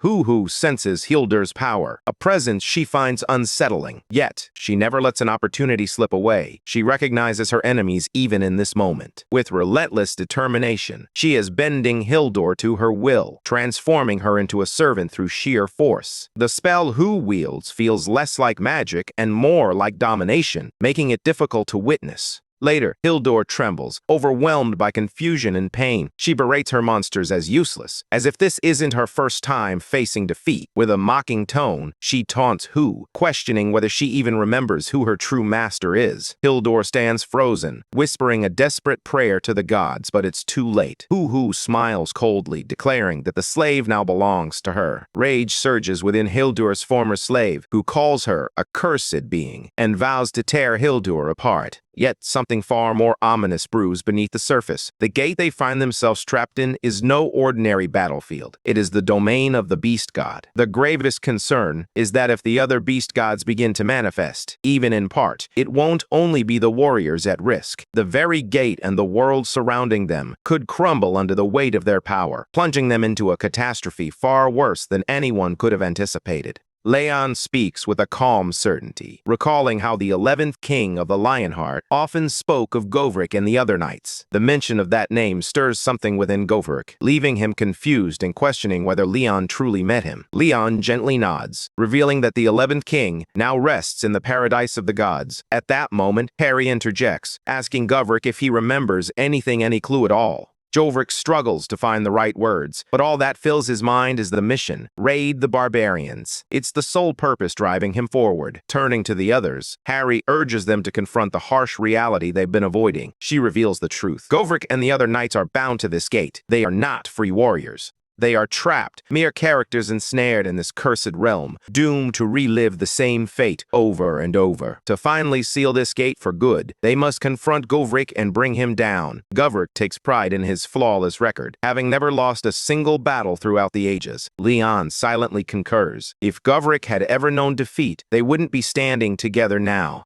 Suddenly, a monstrous enemy roars Leon's name, threatening to tear him apart piece by piece, causing the very ground beneath them to tremble. Leon's mind races as he contemplates whether there's any way to prevent the beast god's incarnation from descending. Hilder's cruel laughter echoes around him, taunting that it's too late to stop it now. The gate is already crumbling. The beast gods are poised to unleash their full fury to obliterate everything in their path. Leon hears Beatrice's warning, but stands firm, resolute in his decision. He knows that the knights who fought alongside him deserve better than to be abandoned. No matter how perilous the path ahead may be, he chooses to fight. Beatrice urges caution, cautioning that a direct confrontation could be too risky. Yet Leon remains undeterred. He understands that if they flee now, and a dungeon break occurs, the monsters would spill into the world, posing a far greater threat than anything lurking behind this gate. Leon stands resolute, ready to fight, but Govrik interjects, revealing a crucial truth. The gate can only be closed when he falls. His defeat is the key to sealing it for good. Though his body trembles, his resolve remains unshaken. He urges the others to retreat and preserve their lives, telling Leon to conserve his strength for battles that lie beyond this fading world. There's no sense in wasting lives on ground that is about to vanish, he insists, his voice steady despite the weight of his words.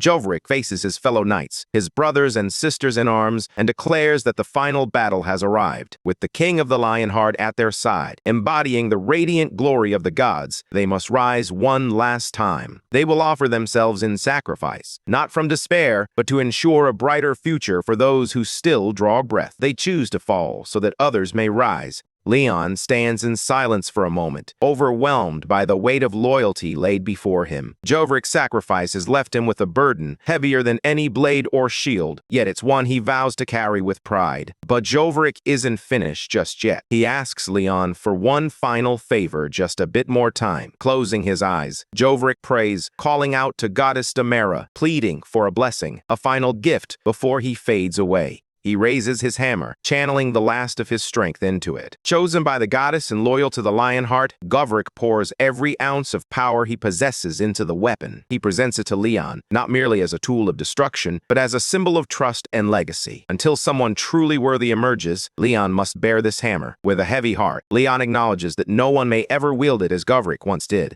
Despite everything, Govrik remains steadfast in his belief in the king. Fighting alongside Leon has been an honor he will cherish until his last breath. Turning to his cavalry for one final time, he delivers his last command: to protect the king until every last one of them falls. His knights lift their heads with pride, responding without hesitation. Their lives have been honorable, and their mission is crystal clear. They shout one final blessing before retreating, their faith unwavering even in the face of impending doom. Ahead, Govrik stands tall, reminding the world of his legacy. He is not just a warrior. He is a legend forged in the crucible of countless battles. With his own hands, he has slain over 10,000 enemies and faced more than 5 million on the tides of war, never once faltering. He remembers standing firm against 300,000 orcs, holding the line for the motherland when no one else could. He recalls the hard-won victory over the formidable ogre chief, a moment when hope appeared all but lost, yet courage prevailed. Through every battle, the goddesses Damara and Iriana stood by his side, while the god Patos reveled in their unwavering strength and indomitable spirit.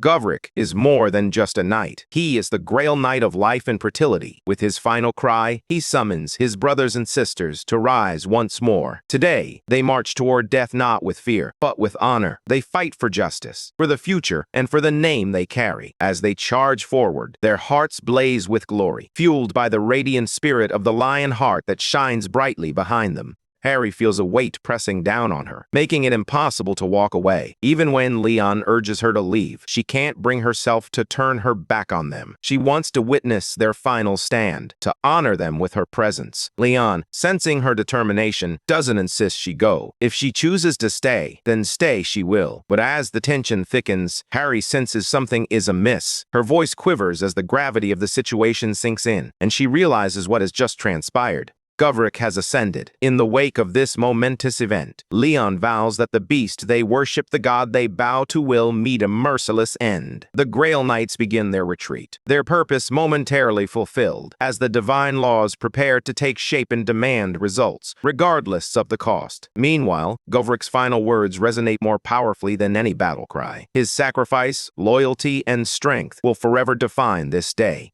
Leon silently vows to uphold Govrick's beliefs. The ideals he championed will not be forgotten. Justice will be served, not merely in spirit, but through the king's forthcoming actions. Although Leon feels an overwhelming fatigue, it's a different kind of weariness than what he experienced in battle. In the past, after vanquishing countless demons, he never felt this weight pressing down on him.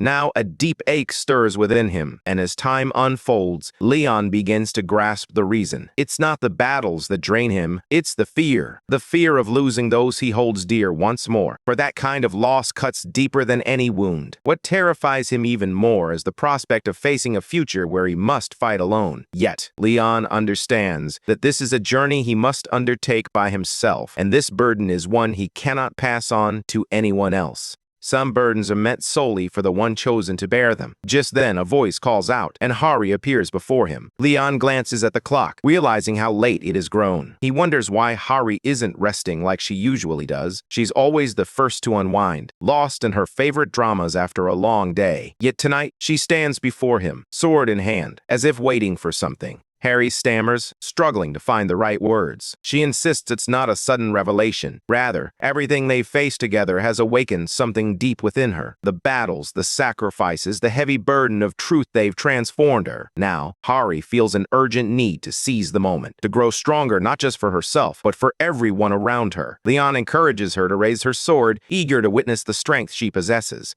She straightens, a mix of nerves and pride coursing through her, yet she maintains her usual formal tone, speaking as she always has. Leon lets out a quiet sigh, pondering when she might finally drop that manner of speaking. With a fluid motion, he raises his sword and tells her to prepare. She quickly complies, gripping her weapon tightly. But the instant his blade swings, she stumbles back, rattled by the sheer force of his strike. Leon doesn't hold back, immediately pointing out her mistake. Her arms are positioned too low. If they drop below her belly button, she loses speed just a fraction at first, but enough to make a difference. If they sink even lower, her movements will slow down drastically. Harry nods quickly, absorbing every word. After that, Leon steps in once more, reminding Harry that it's not just about the arms or the sword. True defense involves the entire body. She takes a step back, grounding her weight. With a tighter grip, she focuses and tries again, this time with greater control. As she successfully blocks the next strike, she can't help but blurt out that she's noticed Leon's movements are wider than necessary. Leon remains calm as he reminds her that he has addressed this before. It's not about grand gestures. What truly matters is speed and precision. Every second, every step, and every swing must count. He then questions her reasoning, asking why she believes creating an opening for the enemy could ever be advantageous. Harry hesitates, pondering that it might be a way to utilize her abilities more effectively. Leon's frustration mounts. He knows that true victory isn't merely about skillful execution. If it leads to death, what's the point? Harry, however, believes Leon would expect her to lay down her life if necessary, viewing it as a noble sacrifice for honor or glory. Leon quickly dismisses this notion, asserting that he sees no value in sacrificing oneself without a meaningful purpose. Later, Leon confronts her, questioning whether there's anyone in her life worthy of such a sacrifice. If there's no one, he says, then following the path of those who do becomes meaningless. The weight of his words hangs heavily in the air, and she lowers her gaze. Leon then instructs Harry to take a break. As Harry turns away slowly, he carries the burden of their conversation with him, the gravity of the moment lingering between them. Harry begins to notice that Leon hasn't been himself lately. His energy seems unusually low, and this worries her. Yappy tries to explain that Leon's body is reacting strangely due to pressure, but his words come out muddled. When Harry asks him to clarify, Yappy simplifies it. It's just stress, and Leon needs to take a break. Harry begins to ponder what activities Leon might enjoy in his free time. Yappy chimes in, suggesting that living beings often find solace in entertainment, particularly games, as they help ease the mind and bring joy during moments of rest. Harry attempts to envision Leon immersed in a game, but the image eludes her. Nevertheless, she is determined to discover something that might resonate with him. Harry turns to Yappy for suggestions, but he shrugs, insisting that picking fun games for humans isn't really his specialty. Frustrated, Harry thinks he could have simply said he didn't know instead of complicating things. Then a spark of inspiration hits her. Maybe Leon would actually enjoy something fun after all. The thought brightens her mood. As she contemplates this new idea, Yappy appears poised to elaborate further. Afterward, Yappy concedes that the plan was sound, but insists it was merely a coincidence, claiming that no one can rival his calculating mind. Harry, however, brushes off his words with a playful demeanor, not taking him too seriously. Yappy, feeling the teasing, bristles at the notion, thinking that a mere human shouldn't speak to him in such a way. Yet, Harry remains unfazed, casually reminding him that she emerged victorious in the end anyway. Goddess Ariana gazes at the knight with warmth, acknowledging his bravery in stepping forward. "Your willingness brings joy to the gods," she says softly. Yet a hint of concern lingers in her voice. After 2 centuries of relentless battle, she believes Leon deserves more than just a warrior's fate. He deserves peace and comfort. "Now is the time for you to embrace the pleasures of life," she urges, "to rest and heal." Leon finds the concept of entertainment to be distant and unfamiliar. Sensing his confusion, Ariana explains that in this era, people have countless ways to unwind and enjoy themselves. While she's uncertain about what might truly resonate with him, she believes that the most meaningful pleasures are those that stand the test of time. Intrigued, Leon asks what kind of entertainment could possibly transcend time. To his surprise, Ariana responds with an unexpected answer, sharing intimacy with a woman. She speaks candidly, asserting that it's a natural way for humans to experience joy and relieve stress. Ariana even suggests the queen and the red-haired girl as potential options. Leon is taken aback, particularly at the mention of the younger girl, as he perceives Harry as still too young. However, Ariana counters his concern, calmly insisting that the girl is indeed fully grown. She gently reminds him that love and intimacy are not just sources of comfort. They are essential for preserving the royal bloodline when the time comes. Ariana explains that one of the most natural ways for humans to relieve stress and find joy is through intimacy. She emphasizes the importance of considering the future and the need to rebuild the royal family. Before she can continue, a sudden voice urgently calls for Leon's attention. He attempts to remind Harry to show proper respect, but she presses on, insisting that he needs to see what she has prepared. Though slightly annoyed by the interruption, Leon asks what she has to show him. With a bright smile, Harry eagerly reveals that she put in a lot of effort, with help and advice from Sir Yappy. However, when Leon catches sight of what Harry is wearing, or perhaps what she's done, his expression hardens. He warns her that if she ever shows up like that again, she'll be forced to run around the neighborhood completely naked. It's clear that whatever Harry presented has crossed a line, and he won't tolerate it. Panic sets in for Harry as she insists that things aren't what they seem, feeling both wrongly accused and flustered by the misunderstanding.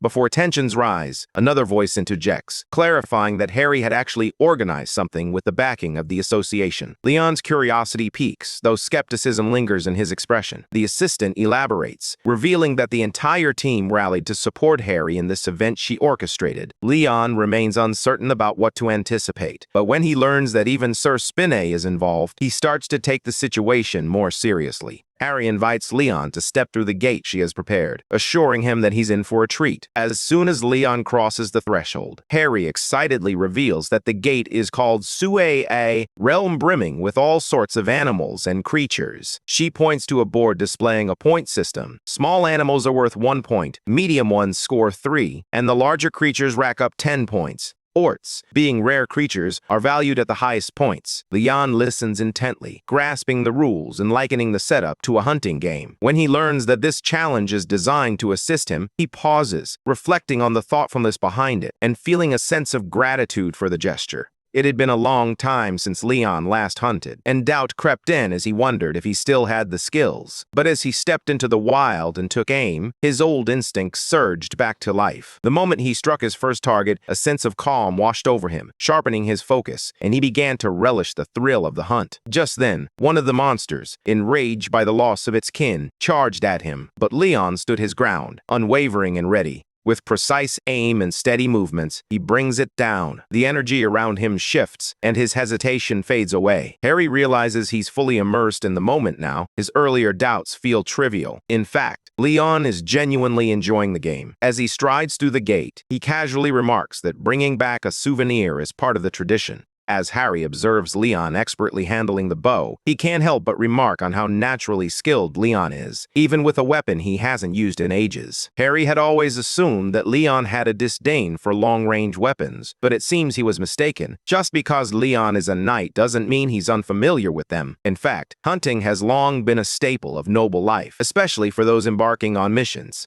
Knights often find themselves navigating unfamiliar territories, which means hunting for food becomes a necessity. As a result, they naturally hone their skills as hunters. While Leon is widely recognized as the strongest champion of his era, he casually reveals to Harry that he was also the second-best hunter. This revelation catches Harry off guard. She wonders who could possibly hold the top spot if he was second. Leon clarifies that the title didn't belong to another Grail Knight, but to a priestess. Though not a knight herself, she was chosen by the goddess of the moon for her exceptional hunting skills. Leading the Temple of the Moon, she wielded a bow of unparalleled power. Her arrows soared like falling stars, capable of crossing entire mountains when she unleashed her full strength. As Harry grapples with this revelation, she finally musters the courage to ask why Leon exclusively hunted orcs. His response is straightforward. There was no need to form teams to chase weaker prey. Orcs offered the highest points, and in a competition, aiming for the top score was simply the logical choice.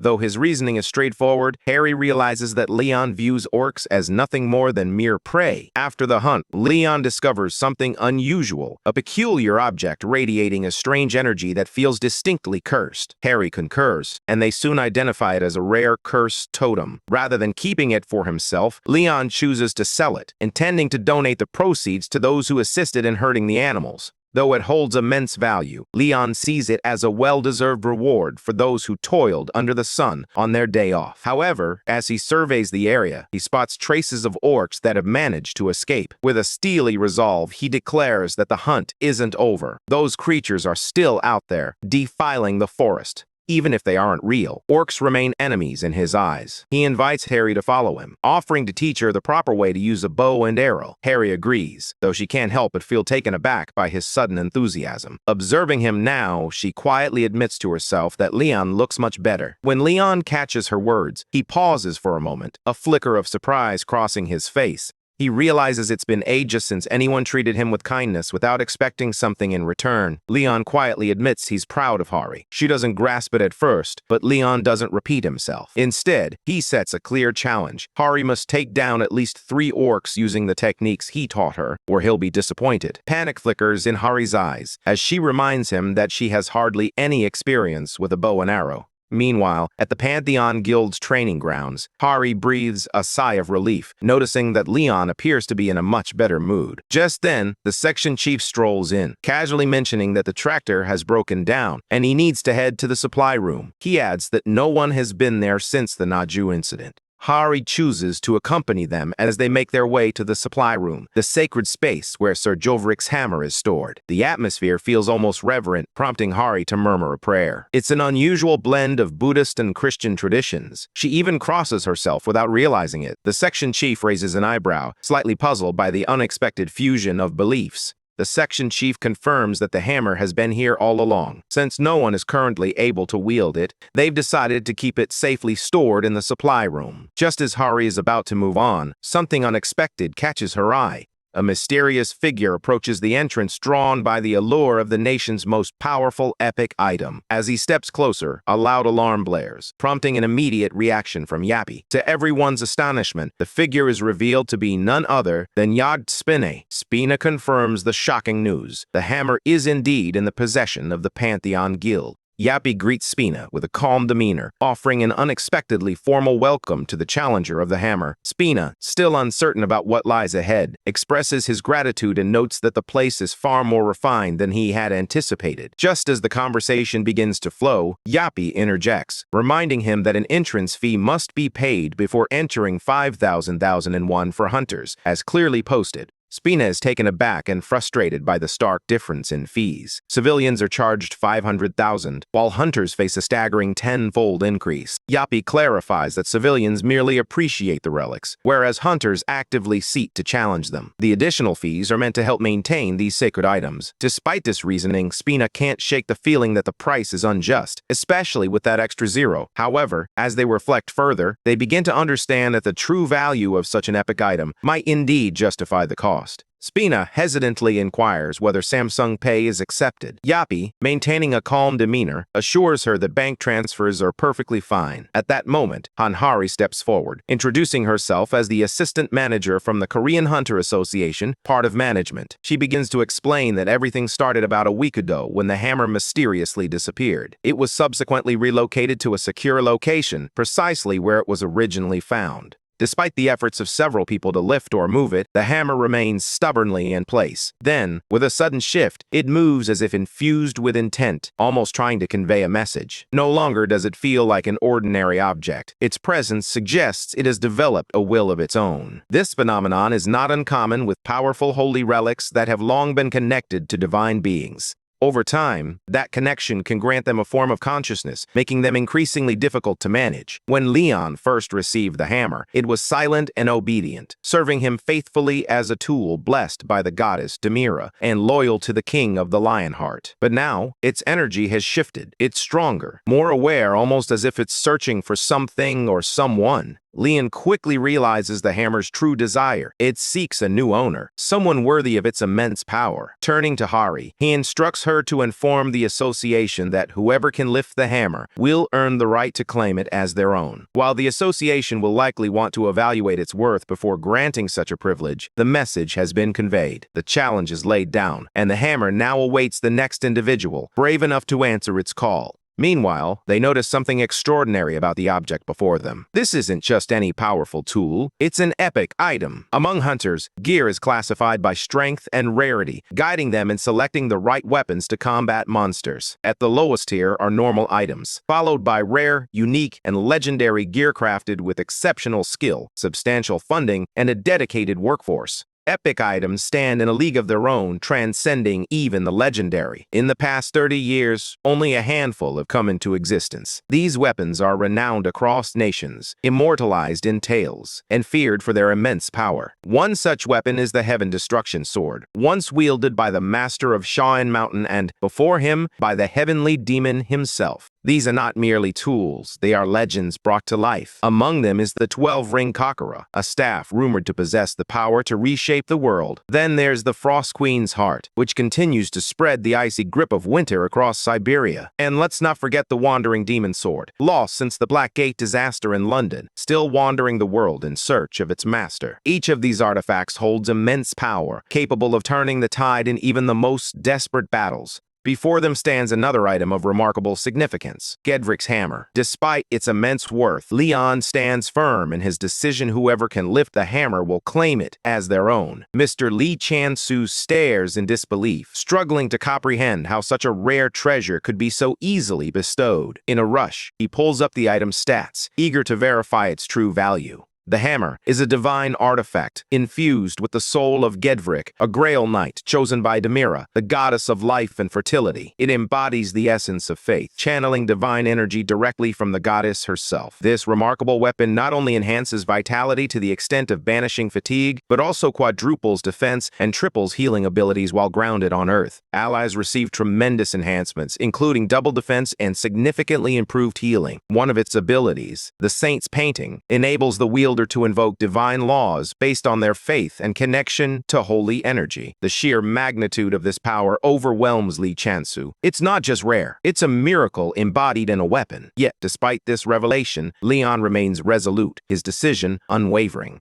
Leon instructs him to spread the word to the association, and Li Chansu quietly requests a moment to step away and make a call. When the Hunter Association president answers, his voice rises in shock upon hearing the news. This is the nation's very first epic-ranked item. Remarkably, it would be only the third of its kind across all of Asia. Unsurprisingly, this revelation sends a wave of challengers flocking to the Pantheon Guild. The crowd gathers, their curiosity palpable as they begin to inquire about the hammer. But Hari swiftly interjects, reminding them that such a revered artifact deserves proper respect. In this world, even legendary items must be treated with honor. This isn't just any hammer, it's Sir Jovric's legacy. Just then, a challenger steps forward, eager to test his luck. As he approaches, he senses the hammer's intense aura, radiating an overwhelming energy without even a flicker of movement. The challenge itself seems to bow before its might, falling to the ground. The hammer reacts fiercely to those it considers unworthy, sending them reeling with an invisible force. One hunter stumbles back, grumbling, "I wish someone had warned me about that." The truth is, the hammer chooses its wielder on its own, and no one truly understands the exact rules it follows. Suddenly, Kirik's voice echoes around them, demanding a tithe while invoking the goddess linked to the holy relic. The hunters exchange puzzled glances, unsure if this is some sort of joke. After all, they've already paid the entrance fee. Yet, amidst the confusion, one member of the group has a revelation. The hammer's connection to the goddess means this tithe might be part of a test. He places 10 million won as an offering, and the others gaze at him in disbelief, calling him insane for relinquishing such a fortune. But the moment the tithe is accepted, a shift occurs. The hammer, once immovable, now welcomes his touch. He grips it firmly, a feat he couldn't achieve just moments before. This time, the aura surrounding the relic no longer resists him. It has acknowledged him at last. Tithes begin to pour, and his eager hunters rush forward, each hoping to lift the hammer and claim it as their own. The crowd jostles for position, voices rising in heated arguments over who was first or who offered the most. Amidst the chaos, Harry's confidence wavers, and he leans closer to Kirik, whispering that something feels off. She glances around, questioning whether this is truly how a holy relic should be treated. Yet Yappy, standing beside her, dismisses her concerns. To him, this isn't disrespect, it's simply shrewd strategy. Suddenly, the hammer reacts, sending a challenger flying in a dramatic display. It becomes clear that this trial isn't solely about strength or determination. The offering simply wasn't sufficient, and the hammer demands more. What initially appeared to be a sacred test now resembles a merciless payment system. This relic doesn't merely assess worth, it measures gold. Gradually, the hammer begins to feel less like a divine weapon and more like a tool for profit. Yappy remains unflappable, confident that his plan is unfolding perfectly. This is just the beginning. Nothing can stand in his way now. News of the guild's success spreads like wildfire, attracting even Starbucks, which wants to open a branch right inside. The guild is thriving, drawing attention from all corners. A recent report on tithes highlights just how popular it has become, with hunters from across the country lining up, eager for a chance to lift the hammer. Not everyone seeks glory. Some come in search of miracles. A man cries out in relief as his decade-long battle with an ingrown toenail suddenly comes to an end, while another feels the soothing touch of his cavity being healed, all thanks to the hammer's aura. The power of the Pantheon attracts crowds by the dozens. With each miracle, faith spreads like wildfire. Yet behind this spectacle stands Yappy, tirelessly working to make it all happen. He never takes a break. Instead, he tirelessly gathers funds, goods, and every possible resource. Yappy isn't merely chasing money. He's constructing something far grander. Fame, reputation, and miracles all contribute to his vision. The Pantheon isn't just a location for him. It's a powerful symbol. Every action he takes, every coin he gathers, contributes to the growth of this sacred facility. Amidst it all, Harry gazes in wonder, contemplating what this place has become. Within the Pantheon, a new chamber looms, a high-intensity forging facility, its significance palpable. Despite its gleaming components and heavy machinery, this forge is still regarded as the lowest tier in Yappy's extensive database. Constructed with Earth's limited metallurgy, it's the best he could achieve for the time being. To the untrained eye, it may appear impressive, but Yappy doesn't mince words. He attributes the positive impressions to the simplicity of the organic mind, dismissing compliments with a wave of his hand. Filled with hope, Harry asks Yappy if he could forge a sword. After all, Yappy is the grailmite of the divinity of steel, and blacksmithing a title that carries great expectations. However, Yappy declines, not out of disrespect for Harry's request, but because the forge is incomplete. It lacks the specialized facilities required to work with adamantite. Without those crucial upgrades, even a master like him cannot proceed. Afterward, Harry comes to a realization, and Yappy strides away with newfound determination to earn more money. A small forging facility opens, and Yappy finally amasses enough seed money to set his plan in motion. He envisions himself as a righteous thief, one who takes from the greedy, not for personal gain, but to create something far greater. Meanwhile, the global stock market is in turmoil. Powerful figures seize with anger as the news refuses to bend to their will, despite their hefty investments in media control. Headlines defy their desires, intensifying their frustration. Meanwhile, a ghostly figure lurks in the shadows, quietly dismantling their carefully laid plans. Just as these elites prepare to cash in on their stocks for a massive windfall, this enigmatic individual intervenes, snatching away their earnings before vanishing without a trace. That person is Yappy. He navigates the cracks in the system, skillfully amassing wealth without drawing attention. Now Yappy has turned his focus to food, as it has become one of the world's most pressing issues. Demonic energy has devastated much of the land, making farming increasingly challenging. While powerful nations swiftly responded to the early disasters, poorer countries continued to endure relentless suffering. Dungeon breaks occurred almost daily in these regions, crippling any hope for stable agriculture. Amidst this turmoil, Yappy quietly observed, strategizing his next move, fully aware that food would soon become the most coveted resource. With calculated intent, he began acquiring vast stretches of corrupted land across Eastern Europe and the Middle East. These lands, once deemed worthless, reveal their hidden potential in Yappy's eyes. His first significant move is to focus on Heilongjiang's grain industry. Following the catastrophic events in Shanghai 2 decades ago, Heilongjiang emerged as one of the most devastated warlord territories. With soil so contaminated, farming here seems nearly impossible. Yappy continues to invest in and acquire portions of the region's grain operations, spreading the faith of Demera, the goddess of life and fertility. This divine belief gradually begins to purify the soil. While the land may not heal as quickly or as dramatically as under Leon's influence, it slowly starts to recover. Before long, the earth becomes fertile enough to cultivate sacred rice, corn, and other grains. Once a desolate wasteland, this area now holds the promise of immense profits and reliable food production. With this transformation, Yappy envisions the Pantheon Guild seizing complete control of the food market. Yet, he understands that with food comes power, and threats are sure to follow. Undeterred, Yappy diligently gathers information from across the globe, preparing for the challenges ahead.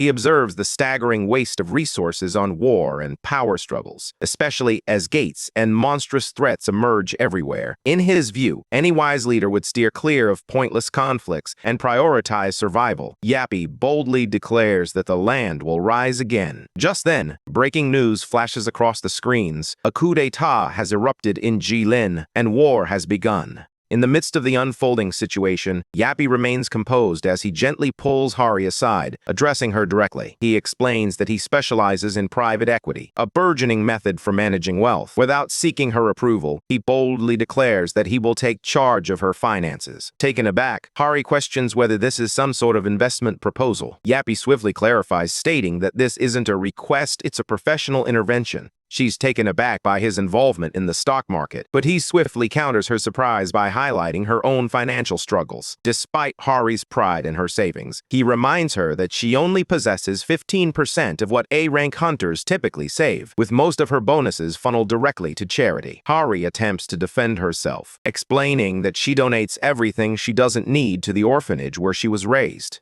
Yappy doesn't criticize her kindness. Instead, he emphasizes that proper financial planning will enable her to give even more. She attempts to decline his offer, but he counters, insisting that avoiding financial education is akin to giving up on life in today's world. Yappy believes she should be grateful for his guidance. Hari reluctantly agrees to let him manage 2 million won, but Yappy quickly raises the stakes to 20 million, casually suggesting she sell her semi-basement apartment in Seoul. Harry hesitates, unsure of how to respond, yet deep down, she trusts Yappy, hoping this isn't a shady scheme. With a flourish, Yappy upgrades Hari's status from bronze to silver, explaining that silver members now earn double returns compared to bronze. It's a generous gesture, but the weight of the decision hangs heavily in the air. Eager for greater profits, Hari becomes intrigued by the prospect of climbing even higher. Yappy informs her that if she recruits 5 new members, she'll be upgraded to gold status, which guarantees triple the profit. At just 20, and fresh to the world of adulthood, Hari remains blissfully unaware of the trap she's stepping into. She fails to recognize the warning signs. It's a classic pyramid scheme. To her, it sounds like an incredible opportunity. What makes it even more complicated is that people trust her kind nature. Eager to share the news, she reaches out to Suho, who agrees without hesitation, fully believing in her. Unbeknownst to Hari, her enthusiasm is drawing others in, and Yappy's scheme begins to gain momentum. As more people flock to join, the fake financial system gains momentum at an astonishing pace. Just when it seems like everything is thriving, officials from the district court arrive with a stern warning about impending asset confiscation. Confused and alarmed, Leon turns to find Yappy, nonchalantly unfazed by the chaos. With his trademark charm, Yappy confidently claims to have borrowed a substantial sum using the name of the Pantheon Guild. He promises enticing profits, assuring everyone that their investments are safe and will yield returns of double or even triple their original amounts. Trusting him wholeheartedly, the guild members begin pouring in their savings, with some even selling their homes or offering up land to secure additional funds for investment. However, things take a disastrous turn when Yappy's investments plummet and the fund crashes to rock bottom. In an instant, all their hard-earned money vanishes. Tears streamed down Hari's face as she grappled with the devastating loss of everything she held dear, including her life savings of 87 million won. Nearby, another person lamented how he had drained his wife's savings, while yet another shared his heart-wrenching story of saving for 5 long years to purchase a special medicine only to watch it slip away. Even Spina, a high-ranking member, faced a staggering loss of over 87 billion won. The atmosphere was thick with heartbreak, anger, and disbelief as everyone struggled to process the magnitude of their losses. All of this unfolded because they placed their trust in Yappy. Now, the guild finds itself drowning in debt, and all that remains are feelings of regret. The financial losses are escalating rapidly, with nearly 50 million won disappearing every hour. In total, around 72% of their investments have vanished. Panic has set in. Some are screaming, while others weep over their lost fortunes. Frustration hangs thick in the air as people scramble to salvage anything they can from the guild. One individual rushes into storage, snatching up anything that appears valuable, desperate to compensate for the losses. Suddenly, another person lunges for a large gleaming pillar, convinced it must be worth a fortune. But Yappy erupts in a panic, shouting that it's his personal property. Yet no one seems to hear, and emotions spiral out of control. A voice rises above the din, a desperate plea from someone who has poured their heart into saving that money. Chaos erupts as accusations fly. People scramble for belongings, and blame ricochets through the crowd. Yappy is hoisted into the air by an unknown assailant who demands answers, sending the staff into a frenzy. Harry, overwhelmed by the chaos, feels a wave of nausea wash over him, and even the chief struggles to restore order. Amid the turmoil, Yappy glares defiantly at the crowd, dismissing them as inferior. Suddenly, Spinny steps forward, hiccuping whether from frustration or fear is anyone's guess. Leon turns to Sir Spinny, urging him to resolve the situation, expressing his unwavering trust in Spinny's intelligence. Spina inquires about how much time Yappy requires, to which Yappy confidently responds that he'll have everything sorted by tomorrow. Spina nods in agreement, then takes it a step further, offering to act as a financial guarantor, ready to cover Yappy's debts if needed. He then instructs Yappy to resume his duties. With a sense of quiet urgency, Yappy departs, leaving the others watching in uncertainty, wondering if it's even possible to rectify this disaster in just one day. Back at the guild, alarms blare and emergency protocols spring into action. There's no time for safety checks as the first prototype of a powerful exoskeleton armor powers up. The mission code, Fund Restoration. Meanwhile, far to the north in Heilongjiang, soldiers from the Jilin Republic Army find themselves battling boredom. Ruyo stifles a yawn as a fellow soldier grumbles about the enemy's retreat, lamenting that they would rather flee than engage in battle. Nearby, the monsters sneer at the humans, deriding their weakness and ignorance of honor. Yet, amidst the tension, Ruyo's thoughts drift to a more pressing concern, the desire for a hearty meal. They choose to hold off on their next assault on the nearby region. Their mood is darkly twisted as they exchange jokes about turning people into stew, their eagerness to plunder and destroy simmering just beneath the surface. As they get ready to move, something unusual catches their attention. High in the sky, a glowing object streaks down like a meteor. Meanwhile, in a secure U.S. defense room, alarms blare as the Divine Staff, a secret weapon housed in a satellite, suddenly activates. Panic grips the defense minister. Only 3 individuals should have access to the launch code, yet someone has triggered it. Both the White House and Hunter HQ insist they have no idea how this happened. To make matters worse, the passcode to control the weapon changes every minute, offering a staggering 100 million possible combinations. Even the most advanced supercomputer on Earth would require 13 years of continuous work to crack it. Yet, against all odds, someone has already succeeded. Panic spreads like wildfire as the situation spirals out of control. The weapon has been activated, and there's no turning back. The security code is impenetrable, boasting over 10 billion combinations, far beyond the reach of any computer to crack in time. To make matters worse, Grizzly, another formidable system, has also been activated and is syncing with the Divine Staff. Both forces are poised to strike the same target, the Jilin Republic. Just then, a video surfaces, featuring an individual asserting that Jilin has disrupted the peace of the United States. Moments later, a message from Russia emerges, declaring that they will not stand idly by and will support the U.S. in this matter. It appears to be a setup for war. Minister Julius, observing the footage, quietly acknowledges its falsity. The video is a fabrication, yet the damage is already done, and the world teeters on the brink of conflict. All because of a meticulously crafted lie. A deepfake video has plunged society into chaos, and the identity of its creator remains a mystery. But the damage is already done. General Linghang Kazak of the Jilin Republic observes the chaos unfolding around him, pondering how it all spiraled out of control. With their nation now among the strongest, it seems they are left with nothing but the prospect of endless war. His men, gripped by panic and uncertainty, look to him for guidance. In a moment of desperation, he proposes a daring plan to take what little money they have left and flee, seeking a new life far away, where they can rebuild and grow stronger once more. They share nervous laughter as they devise their escape plan, even considering the audacious idea of hunting humans to bolster their numbers. However, just as their conversation unfolds, an enemy zeroes in on them, targeting the orcs with a singular demand: the return of the stolen funds. The robot descends with precision, landing squarely in front of the Okur Kazak within the Jilin Republic building, its weapon trained directly on him. Sir Yappy, his voice steady yet commanding, demands the return of his funds. Kazak glances at the imposing machine, a smirk creeping onto his face, as he remarks that while he may not know who it is, it certainly possesses a boldness he admires. Just then, one of the Okur charges at the robot, but it skillfully retreats, avoiding the confrontation. From behind, the robot switches to assassination mode, opening fire on the Okurs. As his companions fall one by one, Kazak swiftly takes cover beneath the debris of the broken ceiling that collapsed when Yappy arrived. Another Okur lunges at the robot, but Yappy activates a special modification, the ultra-high bullet set. With unwavering focus, he zeroes in on the remaining Okurs.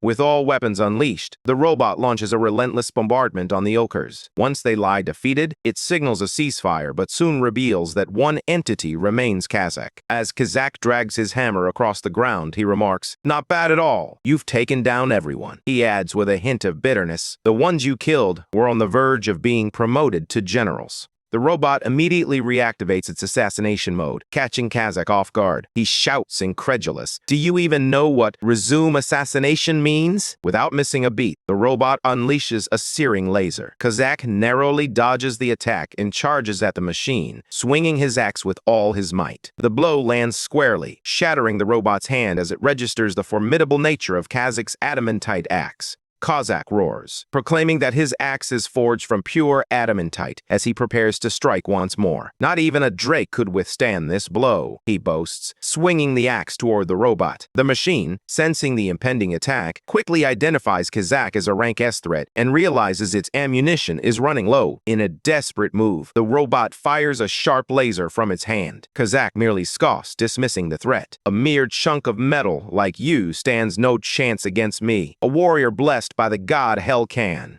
Kazakh leaps forward to strike, but the robot activates too late, resulting in a scenario failure. Yappy ensnares Kazakh in strings, remarking that he's collected valuable data from real-life battles, enhancing his big data even further. Kazakh, bewildered, shouts, "What are you talking about, Yappy?" Yappy activates Tactical Divine Law, unleashing a devastating laser that obliterates Kazakh, his flesh scattering through the air. With a calm determination, Yappy strides toward the adamantite material, claiming it as his own. He swiftly eliminates all witnesses, declaring the assassination complete. In the aftermath, news outlets announce that the coup d'etat in the Jilan Republic has been resolved. The newly established government issues an apology for the chaos that ensued, attempting to restore a sense of order. In the rice fields of Beidahuang, blessed crops have flourished. Harry beams at Sir Yappy, exclaiming how wonderful it is that the war has finally come to an end. Meanwhile, she glances at her phone to check the fund's profit margin and gasps. In surprise, it's only up to 200%. Leon, unfazed, sips his tea while perusing through the files. He reviews Suho's records, reflecting on the remarkable improvements in his swordsmanship, shield techniques, spearmanship, and horse riding.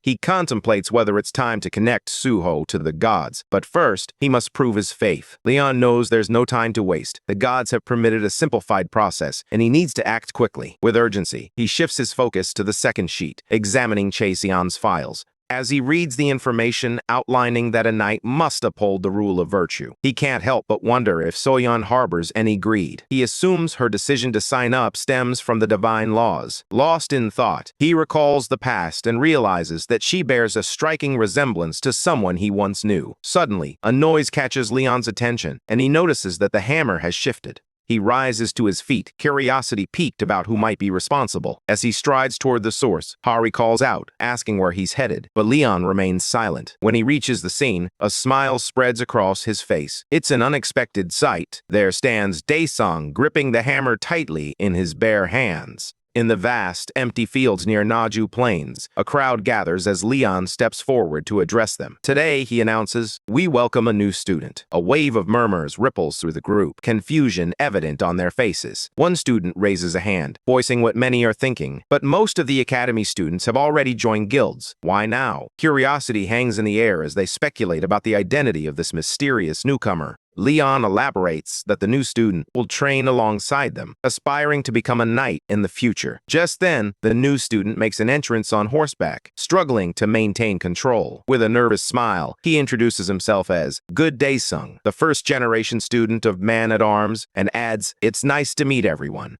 Meanwhile, at the presidential building, a researcher briefs the president, revealing that the Eastern Sea Fleet, 7 American fleets, and Japan's Maritime Self-Defense Force have all reported in. The president nods, acknowledging the information with a grave expression. So, the Dragon Palace is real, he confirms. This mysterious gate in the ocean, known as the Dragon Palace, was discovered in Tokyo Bay a staggering 25 years ago. At that time, people believed gates only manifested on land, and there were no satellites to monitor the oceans for such phenomena. The Tokyo Bay Gate went unnoticed until a catastrophic dungeon break unleashed devastation upon the city. Nearby beaches were tainted, and ocean creatures transformed into terrifying monsters. This incident marked one of the worst gate disasters in history, prompting nations to unite in their efforts to raid and contain these threats. The researcher informs the president that Hurricane Nabi, which was initially heading toward the Pacific Ocean, has unexpectedly changed course and is now bearing down on Oolong Island. The president stands in silence, his anxiety palpable, as the researcher adds that this storm is projected to be the worst hurricane of the year. Glancing at the screen, the president can't help but lament his misfortune.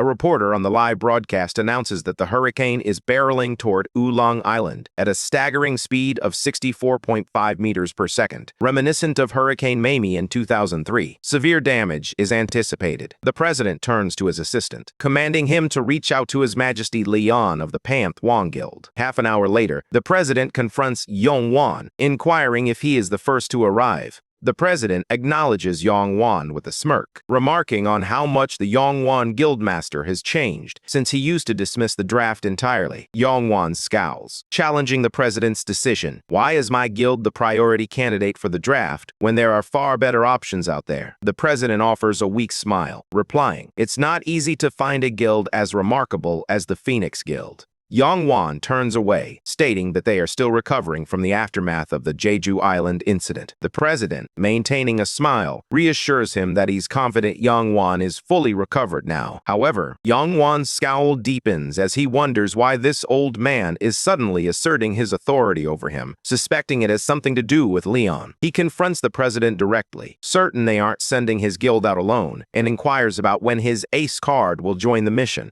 The president feigns surprise, asking what ace card he's referring to. He then replies, asserting that His Majesty is beyond the evaluation of someone like him. This only serves to infuriate Yongwan further.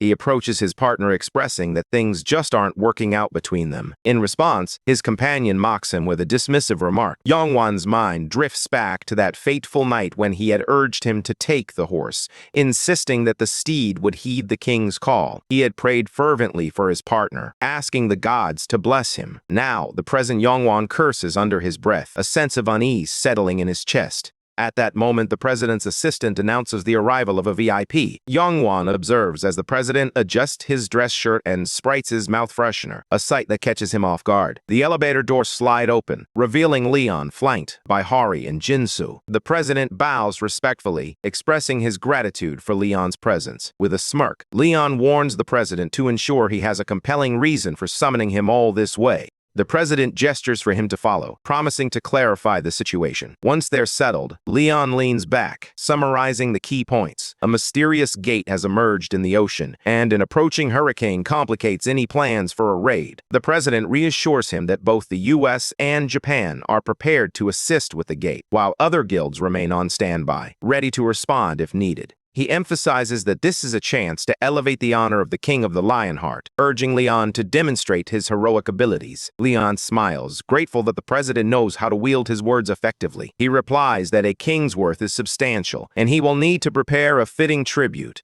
The president inquires if there's anything Leon desires. With a smirk, Leon replies that the king doesn't count coins, and suggests he speak to Sir Spinney about it. The president bows, convinced that Leon has merely offered an empty promise. Stepping outside, Leon instructs Hari to bring the list of names. Once outside, he begins calling out the names of those who will join the raid, urging Hari to jot them down. He names the students before shifting his focus to the soldiers. Suddenly, Hari pauses in her writing and questions why none of the individuals Leon mentioned are women. Frustration bubbles within her as she thinks that, regardless of how Leon distinguishes between ladies and women, he shouldn't be the type to discriminate based on gender in this context. Leon, maintaining his composure, replies with a hint of curiosity, asking if the answer isn't obvious to her. Hari presses the issue once more, and Leon responds with a bravado-laden grin, claiming it's bad luck to have women on board. The aircraft soar toward their destination, heralding the arrival of South Korea's first fleet. As the planes touch down, Leon strides over to the base commander. The commander introduces himself with authority. "I am Lieutenant General Choi Jae-sung of the First Fleet." He tells Leon that it's an honor to meet him, expressing his gratitude for the Damaris crops that cured his granddaughter's illness. He asks Leon to convey his thanks to her. Leon smiles proudly and replies, "If the commander wishes for me to thank her for her blessings, then that makes you my brother." The commander beams with joy, expressing his honor before leading them toward the base. The guild members follow closely behind as Jae-sung steps forward, announcing that he will begin the briefing and introduce the allied forces. As they enter the building, they encounter a group of foreigners waiting for them. One inquires if they are the U.S. raid team. Jae-sung responds that they rushed here on a cargo aircraft, noting that the U.S. team has a reputation for being passive. Just then, a familiar voice calls out, "Youngwan's, name it's Reynolds Sherman." Youngwan, puzzled, asks what the master of the Magic Tower is doing here. Reynolds turns around, surprised that his fame has reached even Korea. He turns to face them fully, a smile on his lips, and a glowing crystal balm in his hands. "It's nice to meet the Korean hunters," he begins. But before he can finish, he catches sight of Leon's intense gaze. Panic rises within the master of the magic tower, and even the demon trapped inside the balm is taken aback. Reynolds glances at the demon, urgency in his voice. "What should we do now that Leon is right in front of us?" The demon urges him to calm down, explaining that if Leon had noticed him, he would have been killed instantly. Reassuring him, the demon insists they haven't been discovered yet and encourages him to trust in the power of the ring he crafted. Reynolds clenches his fist around the ring, awed by the great demon's wisdom. He gazes at his ring as it begins to slip off, a gasp catching in his throat. Reynolds instinctively reaches to stop it, but the demon warns him that the ring is worn out from Leon's divine energy and urges him to step back. Anxiety grips Reynolds as he fears Leon might find his behavior suspicious. Stammering, he manages to say, "It's a pleasure to meet you. You're quite well known, even in distant lands. I've really wanted to meet you." He clenches his fist, grappling with the thought of shaking Leon's hand. Leon smirks, his confidence radiating as he smugly remarks that Reynolds seems to know his place well before stepping aside. Reynolds stands there, bewildered, pondering what could possibly appease Leon. The demon then instructs him to enter the gate to further their plan. As Hari strolls outside, her thoughts linger on Leon's strict rule against women aboard the ship. Suddenly, she spots Daesung working alongside the helpers. She calls out to him, questioning why he's still doing manual labor when the association should be taking care of it. Daesung waves his hands dismissively, insisting he should lend a hand as well. But Hari stands her ground, reminding him that as a knight trainee, His Majesty wouldn't expect him to engage in such menial tasks. Daesung shyly replies that he feels he's being overvalued for merely lifting a hammer. Annoyed, Hari counters that it's a significant achievement since she couldn't even budget an inch. Over 1,000 people had attempted to lift that hammer, and he was the only one who succeeded. She emphasizes that he was chosen by the goddess herself, yet Daesung still appears unconvinced. Hari begins to mimic Leon, her voice dripping with sarcasm. "Oh, I'm sure His Majesty would be furious at a lowly peasant daring to question the king, his decisions, and the judgment of the goddess." Daesung calls out her name, trying to pull her back to reality. But she continues, "And don't forget how Leon would boast about training without a wink of sleep in his day." Daesung raises his voice just enough to capture her attention. She turns to him, confusion etched on her face as the realization dawns. "Are you standing behind me?" she asks. Just then, Leon yanks Hari's hair, his anger boiling over. "How dare you mock and imitate a king's behavior?" he demands. Hari pleads for his forgiveness as he gradually releases his grip on her. Leon scowls, incredulous that she is the one being blessed. Hari looks puzzled, prompting him to elaborate. He explains that she has been chosen by the divinity of the sea and waves, and that Poma has decided to take her in as a saintess. With a serious tone, he informs her that she will be joining them for the upcoming raid. For a brief moment, Hari feels a surge of happiness as she gazes at Leon's face. But that joy quickly fades when she realizes she's tied to a plank of wood. Above her, Yongwon watches in disbelief, questioning how anyone could treat a saintess in such a manner. Beside him, Leon casually remarks that having a woman on board brings bad luck, and the only way to lift the curse is to make her the ship's figurehead.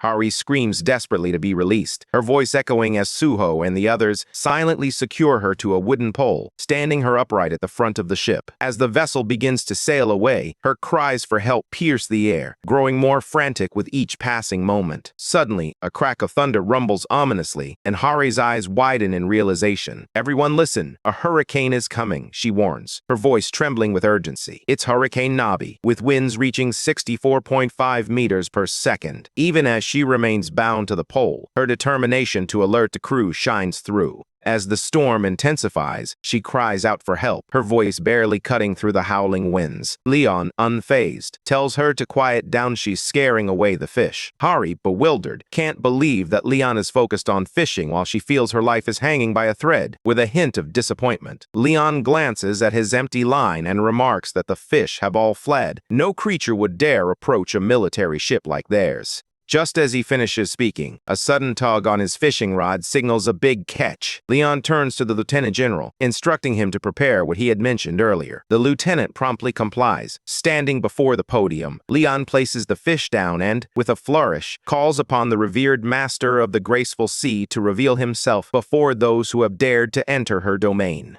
The fish radiates a blinding light, casting beams that illuminate the entire ship. The control department, responsible for monitoring the environment, is struck with fear at the sight of the colossal wave, questioning whether it's truly a wave or something far more ominous. As the ship finds itself enveloped by this gigantic swell, the goddess affectionately addresses Leon, calling him Leonhardt, her beloved watchtower and the protector of her people. Leon names her Poma, the divinity of the sea and waves. Poma remarks that this sea is rather senseless. She explains, as Plo mentioned, that this land lacks a true divinity, and the boat doesn't even have sails. She adds that none of them grasp the grace of the sea. Standing before the glowing fish, Leon replies that it can't be helped. This world has yet to learn the teachings of the sea. He asks her to kindly keep an eye on the people, to which Poma responds that she has no reason to watch over those who lack faith in her. Only through respect will they receive grace. Leon falls silent for a moment before inquiring why she chose Hari as the saintess. With a laugh, Poma reveals that she barely managed to convince Peytos, but insists that Hari is a remarkable vessel and absolutely worth it. Poma admits, with a hint of humility, that she can't quite match Leon, especially since he embodies all forms of divinity. Leon nods, acknowledging her words, and reveals that he sensed Hari's fate was steeped in misfortune, and it appears he was correct. The illuminated shark inquires why Leon perceives his blessing as a curse. Leon responds thoughtfully, explaining that the attention of gods can be toxic to a human who lacks faith. The goddess expresses her confidence that Leon will manage the situation. Poma then calls out to Saintess Hari, declaring that she will bestow upon her the authority over the waves and the blessing of water. With a warm smile, she encourages Hari to embrace this gift joyfully and to share her teachings far and wide. Excited, Hari eagerly agrees, then asks if this means she will finally be untied from the pole. The fish replies ominously that by sacrificing her saintess, no wave will be able to surge through the boat before swimming away.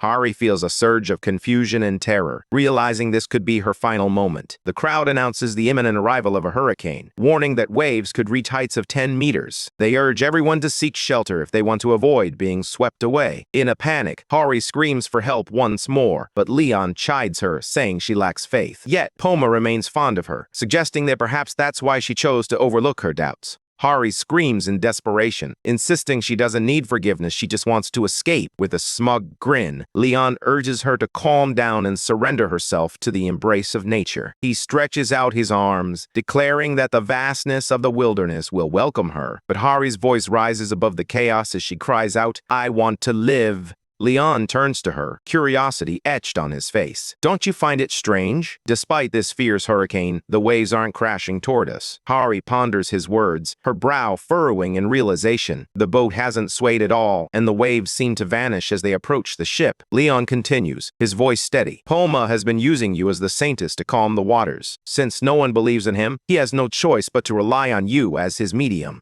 Hari breathes a sigh of relief, realizing that Leon's decision to tie her up wasn't driven by sexism. Suddenly, the ropes loosen and she slips down. At that moment, the entire ship lurches violently from the crashing waves. Panic sets in as Hari understands that the chaos is a result of her actions. Desperate, she clings to the pole and pleads, "Please, tie me up again." Without hesitation, Leon secures her once more. Meanwhile, aboard the Arleigh Burke-class ship in the USA, Reynolds leans over the railing, exclaiming that they were on the verge of capsizing until they began trailing behind another vessel. The demon beside him remarks that the captain has harnessed the authority of the sea and its waves. A ship blessed by such divinity will always reap a bountiful harvest and withstand even the fiercest storms.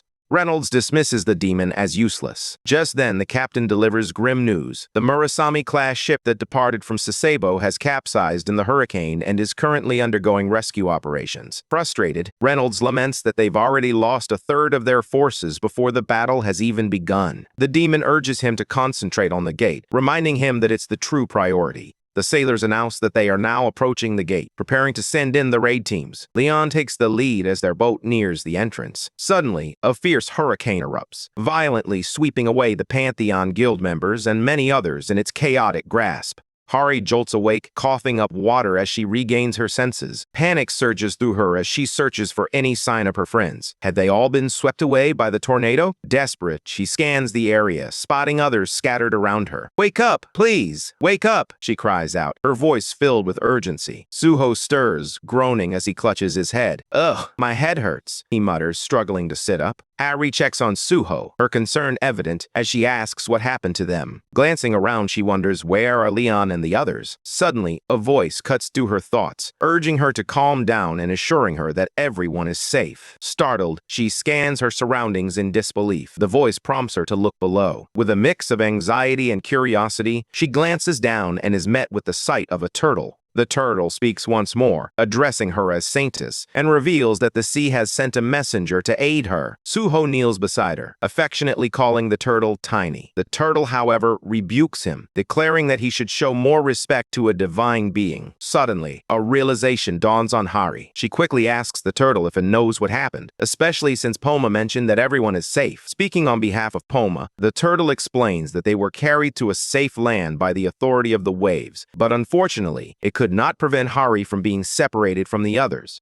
Suho admires the turtle, exclaiming how amazing it is. Meanwhile, Poma turns to Hari, expressing that this body is quite inconvenient for moving around, and asks if she could lend her shoulder. Kneeling down, Hari allows Poma to climb onto her shoulder. Just then, a sudden noise breaks the moment. The crew quickly gets into position as Daesung commands everyone to stay alert. Monsters are on the way. A voice calls out to Hari, urging her to raise her shield. Frustration wells up inside her. They hadn't even had a moment to catch their breath. With resolve, she lifts her wand, ready to unleash fire magic and take down at least one monster. But to her shock, the wand sputters and fizzles, failing her when she needed it most. Poma raises an eyebrow, teasingly questioning, is a saintess blessed by the ocean and waves really resorting to fire? Harry shoots the turtle a skeptical glance, exclaiming that she refuses to be the saintess if she can't wield fire. The turtle calmly responds, urging her to set him down. Meanwhile, the monsters begin to close in, maintaining their defensive stance. Deep within the forest, Reynold battles the creatures surrounding him, determined to hold his ground.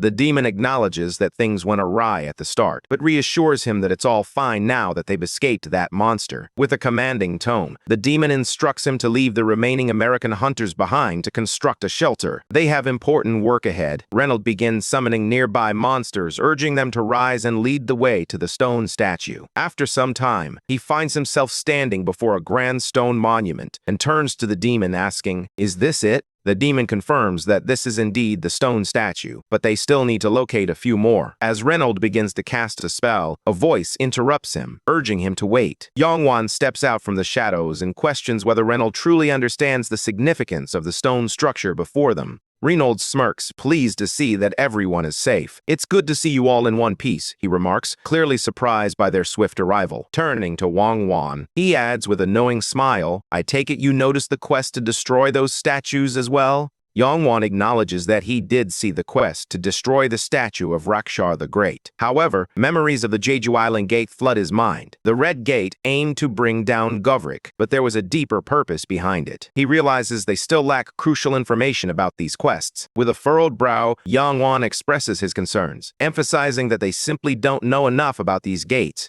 He questions whether the statue is a trap or if they should investigate what Rakshar truly is. Reynold pauses, contemplating the suggestion. It makes sense to approach it that way. The demon then commands him to retreat, stating that he can't take them all on at this moment. Reynold takes a step back, acknowledging Yongwan's impressive logic. He instructs everyone to return to the beach, where the Maverick members are waiting. Back on the island, Hari sheaths her weapon, declaring that they've finally vanquished all the monsters. She checks in with the group, asking if anyone is hurt. Fortunately, everyone is fine. Just then, a knight rushes over, panic in his voice, as he announces that they can no longer feel His Majesty's aura. With a mocking tone, Hari quips that the buffs were actually quite impressive. The knight, however, quickly clarifies that this isn't the real problem. He explains that they've previously tested Leon's aura and are aware of its range. The demon's resentful buff extended over 30 kilometers, yet none of them are currently feeling its effects. A realization dawns on Hari, and he understands the implications of this revelation.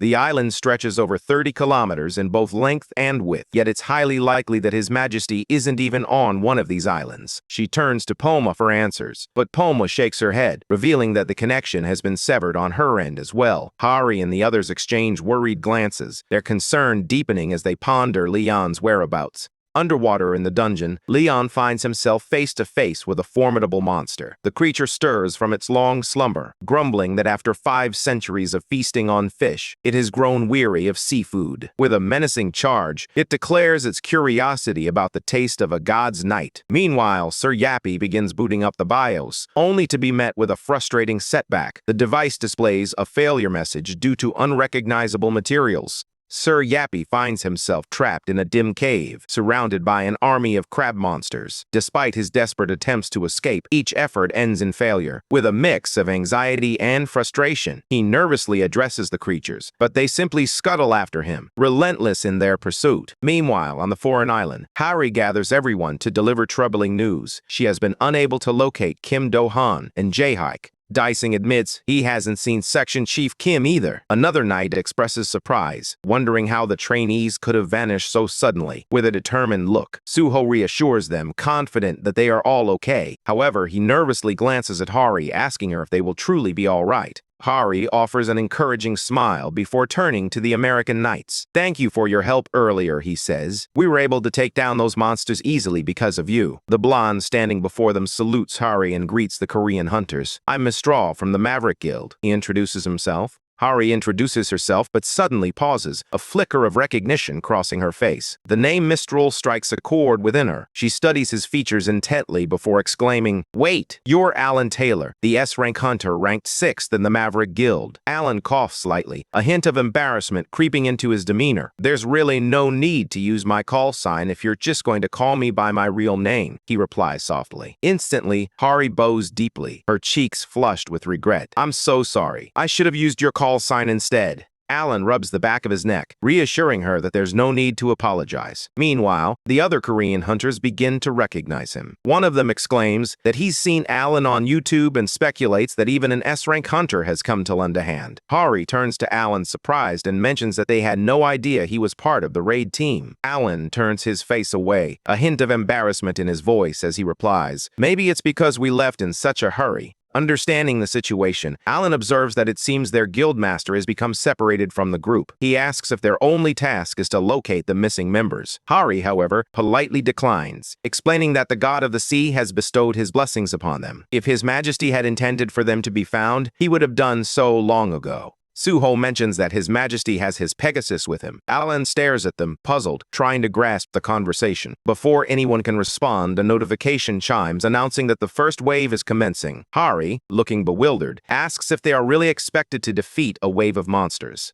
Alan cracks his knuckles, suggesting they discuss their earlier conversation later, as they have a more pressing matter at hand. Suddenly, monsters emerge from both land and sea, and the notification board ominously counts down. Only 3 minutes remain. The knights gasp, realizing they're up against A-rank field bosses right from the start. Alan glances at the sea monster, a smirk playing on his lips.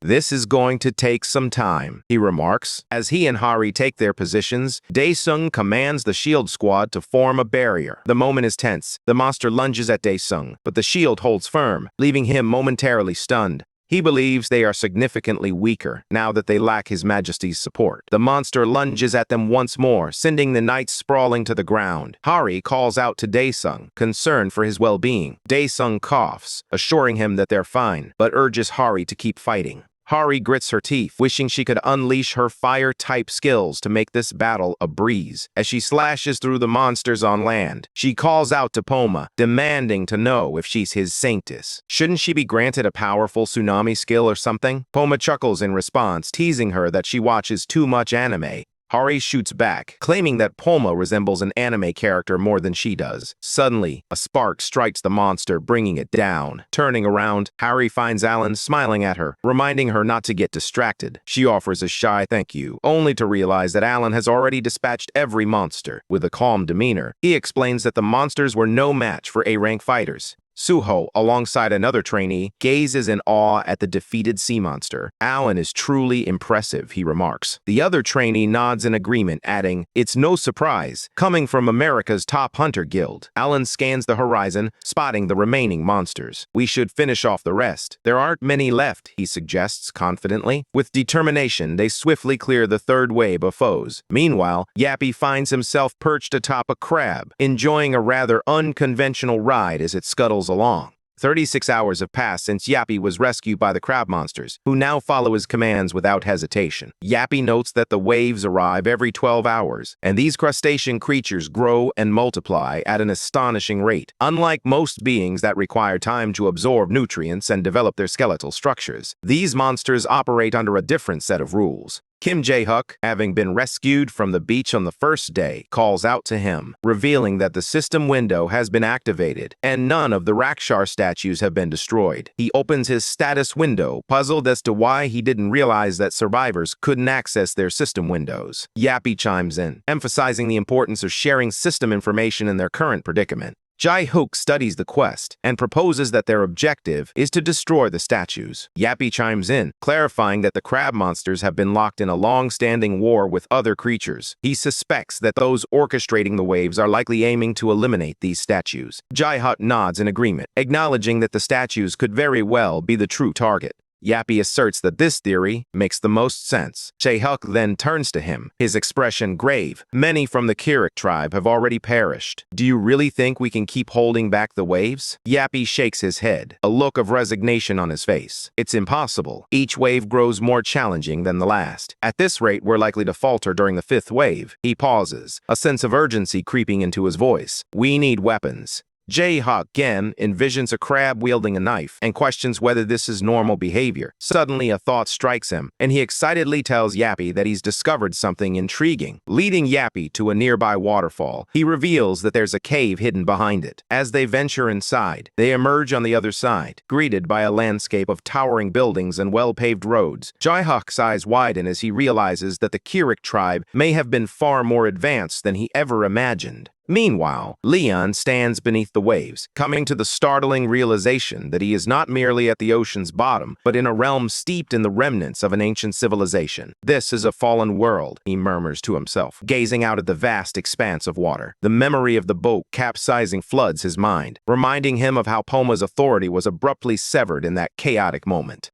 He suspects that Poma's powers have waned due to their intrusion into another being's territory, likely that of a deity or an evil god. Suddenly, Leon commands the malevolent entity to unveil its true form. A mocking voice echoes in response, calling out his name, Lionheart. It taunts him, declaring that he is the god's hound with the heart of a lion, the successor of the Dragon Slayer, the one who has vanquished the most demons, the Knight of Knights, the King of Kings, and the guardian of the Radiant Kingdom. Now Leon stands before the demon, feeling weaker than ever. He asks if it knows him. The voice replies tauntingly, "What demon doesn't know the Lionheart? You are a hero among us." It continues, "Many heroes have sought this place, yet none have been strong enough to defeat me." With a mocking tone, it challenges Leon, asking, "Are you any different?" Leon gazes into the void, his voice cold as he retorts that a filthy demon has no right to question his worth. Suddenly, with a booming laugh, the demon materializes before him, expressing gratitude for Leon's defeat of Malice. "You've given me a chance," it says, a twisted grin spreading across its face.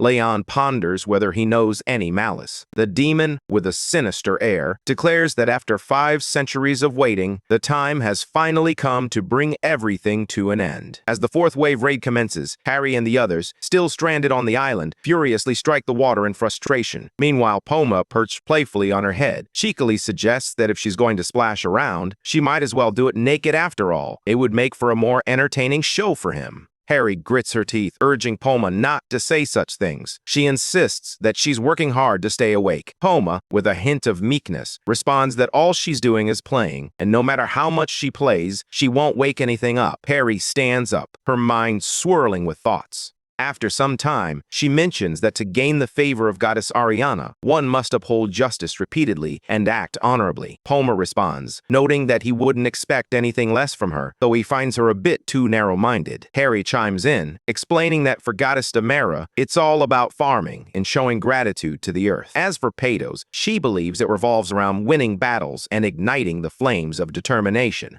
Harry gazes up at Poma and remarks that, as the divinity of the sea and waves, she must have something ocean-related in mind. Poma responds with a hint of skepticism, suggesting that playing at the beach might not be the solution. She gently rubs the turtle's head, urging him to share what he knows so they can save his majesty. Poma confirms her suspicions, revealing that he believes His Majesty is not trapped on land, but rather submerged underwater. Harry gently takes Poma in her hand, her expression tinged with sadness as she urges, "Shouldn't we hurry? We need to awaken him and find His Majesty." Poma agrees, but Harry's frustration grows. "It would be so much easier if you'd just tell me how to awaken him," she exclaims, glancing at the oblivious turtle. She can't help but think how utterly unreadable he is. Poma gazes up at Harry, affectionately calling her his saintess. He tells her that embracing the creed of the sea and its waves comes naturally to her, as does nurturing her faith. He explains that the sea is a boundless source of life, and simply expressing gratitude for it will deepen her belief. However, he questions how she can equate the journey of a believer with that of a saint, and how she can compare the wisdom of a knight to that of a soldier. Harry takes a moment to process everything, letting out a sigh as she resolves to try harder. Poma gives her an encouraging nod. Suddenly, Suho comes sprinting toward her, calling out her name. Breathless, he informs Harry that they finally located the statue of Rakshar. Harry's eyes widen in surprise as Suho reveals that it was the Maverick Guild who made the discovery. Meanwhile, Reynolds observes Yang Wan, who remains fixated on the statue, his gaze unwavering. Reynolds can't help but ponder why they are so fiercely guarding something that no one asked them to protect. To Yang Wan, however, the statue seems to hold an allure that captivates him completely, as if it were the most fascinating object in existence. The demon responds to Reynolds, noting that the Phoenix Guild appears to be questioning the quest. Reynolds suggests they should eliminate the statue quietly under the cover of night. The demon cautions against this, explaining that such an action would raise suspicions about Reynolds himself. It reassures him that a valid reason to destroy the statue will present itself soon enough. Meanwhile, Minuteman from the Maverick Guild calls out to Yang Wan, asking if they shouldn't take action against the statue after all.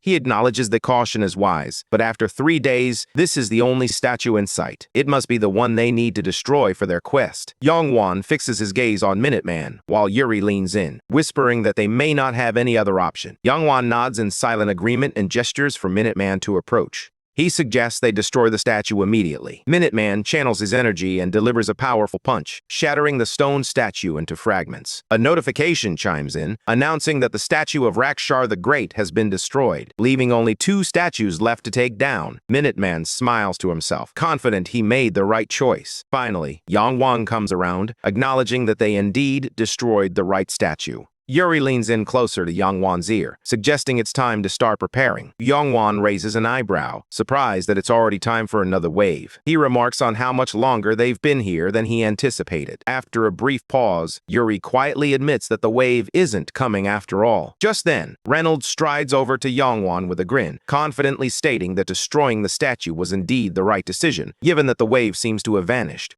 Yang Wan grits his teeth in annoyance, muttering that he's glad about something, though it's unclear what. Reynolds, sensing the tension, suggests they summarize the situation and calls for everyone to gather around. Once the group is assembled, Reynolds begins by theorizing that there are 3 statues hidden across the island. However, he emphasizes that their first priority must be locating the other members. He then poses a question: why not destroy the statues as quickly as possible? Yang Wan nods in agreement and begins sketching his plan in the dirt with a stick. He explains that there are 3 islands in total, and with 2 more statues to destroy, they should split into 2 groups to cover more ground. Reynolds chimes in, suggesting that the team that destroys their statue first can then seek out the other group. Yang Wan assures everyone that moving between the islands will be easy, thanks to the available boats. Minuteman rallies the guilds, urging them to destroy the last 2 statues. As Yang Wan gathers his team, he announces that they will set off as well. They board the boats and make their way to the island. Upon reaching the shore and stepping onto the ground, they are taken aback by the sight before them.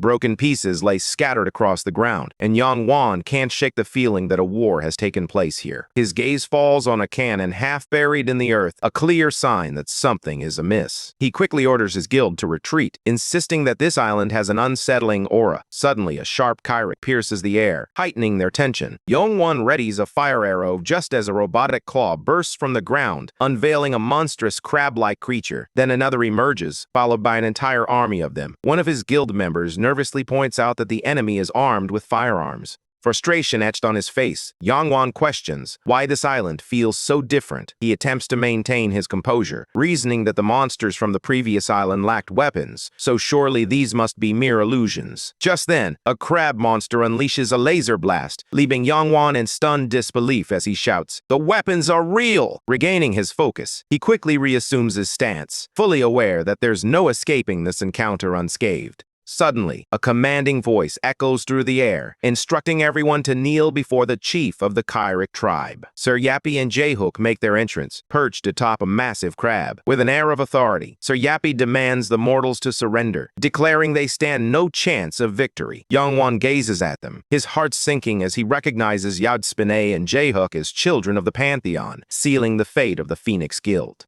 The scene unfolds on Yappy's Island, where the Phoenix Guild stands poised, while Maverick and Reynolds find themselves on Hari's Island. With only 2 statues remaining, the tension mounts. As Reynolds and Maverick approach one of the statues, they are met with an unexpected sight. Hari stands protectively in front of it, her body a barrier against their advance. Reynolds remarks on the peculiar and frustrating situation. Harry shouts that they can't destroy the statue, emphasizing that she had a vision of the future. Alan, feeling lost, admits they can't simply break the statue due to her prophetic abilities. Hari desperately pleads her case, asking if no one else can sense the terrible aura the statue is suppressing. Turning to look back, she notices red smoke seeping from it, a chilling realization dawning on her. Destroying it would be far too dangerous. Suddenly, the statue erupts in a deafening explosion, and Reynolds stands tall, a look of pride on his face. Harry's heart races in horror as he wonders if they've just shattered their only hope. Reynolds reassures the group that their mission was to close the gate, and destroying the statues is part of the plan. A dark aura seeps from the remnants, sending chills down Hari's spine. The ground trembles beneath them as a man nearby exclaims in alarm, sensing an ominous presence approaching. From the depths of the sea, a monstrous figure rises, leaving everyone in stunned silence. With a thunderous roar, the creature commands all to submit to its will.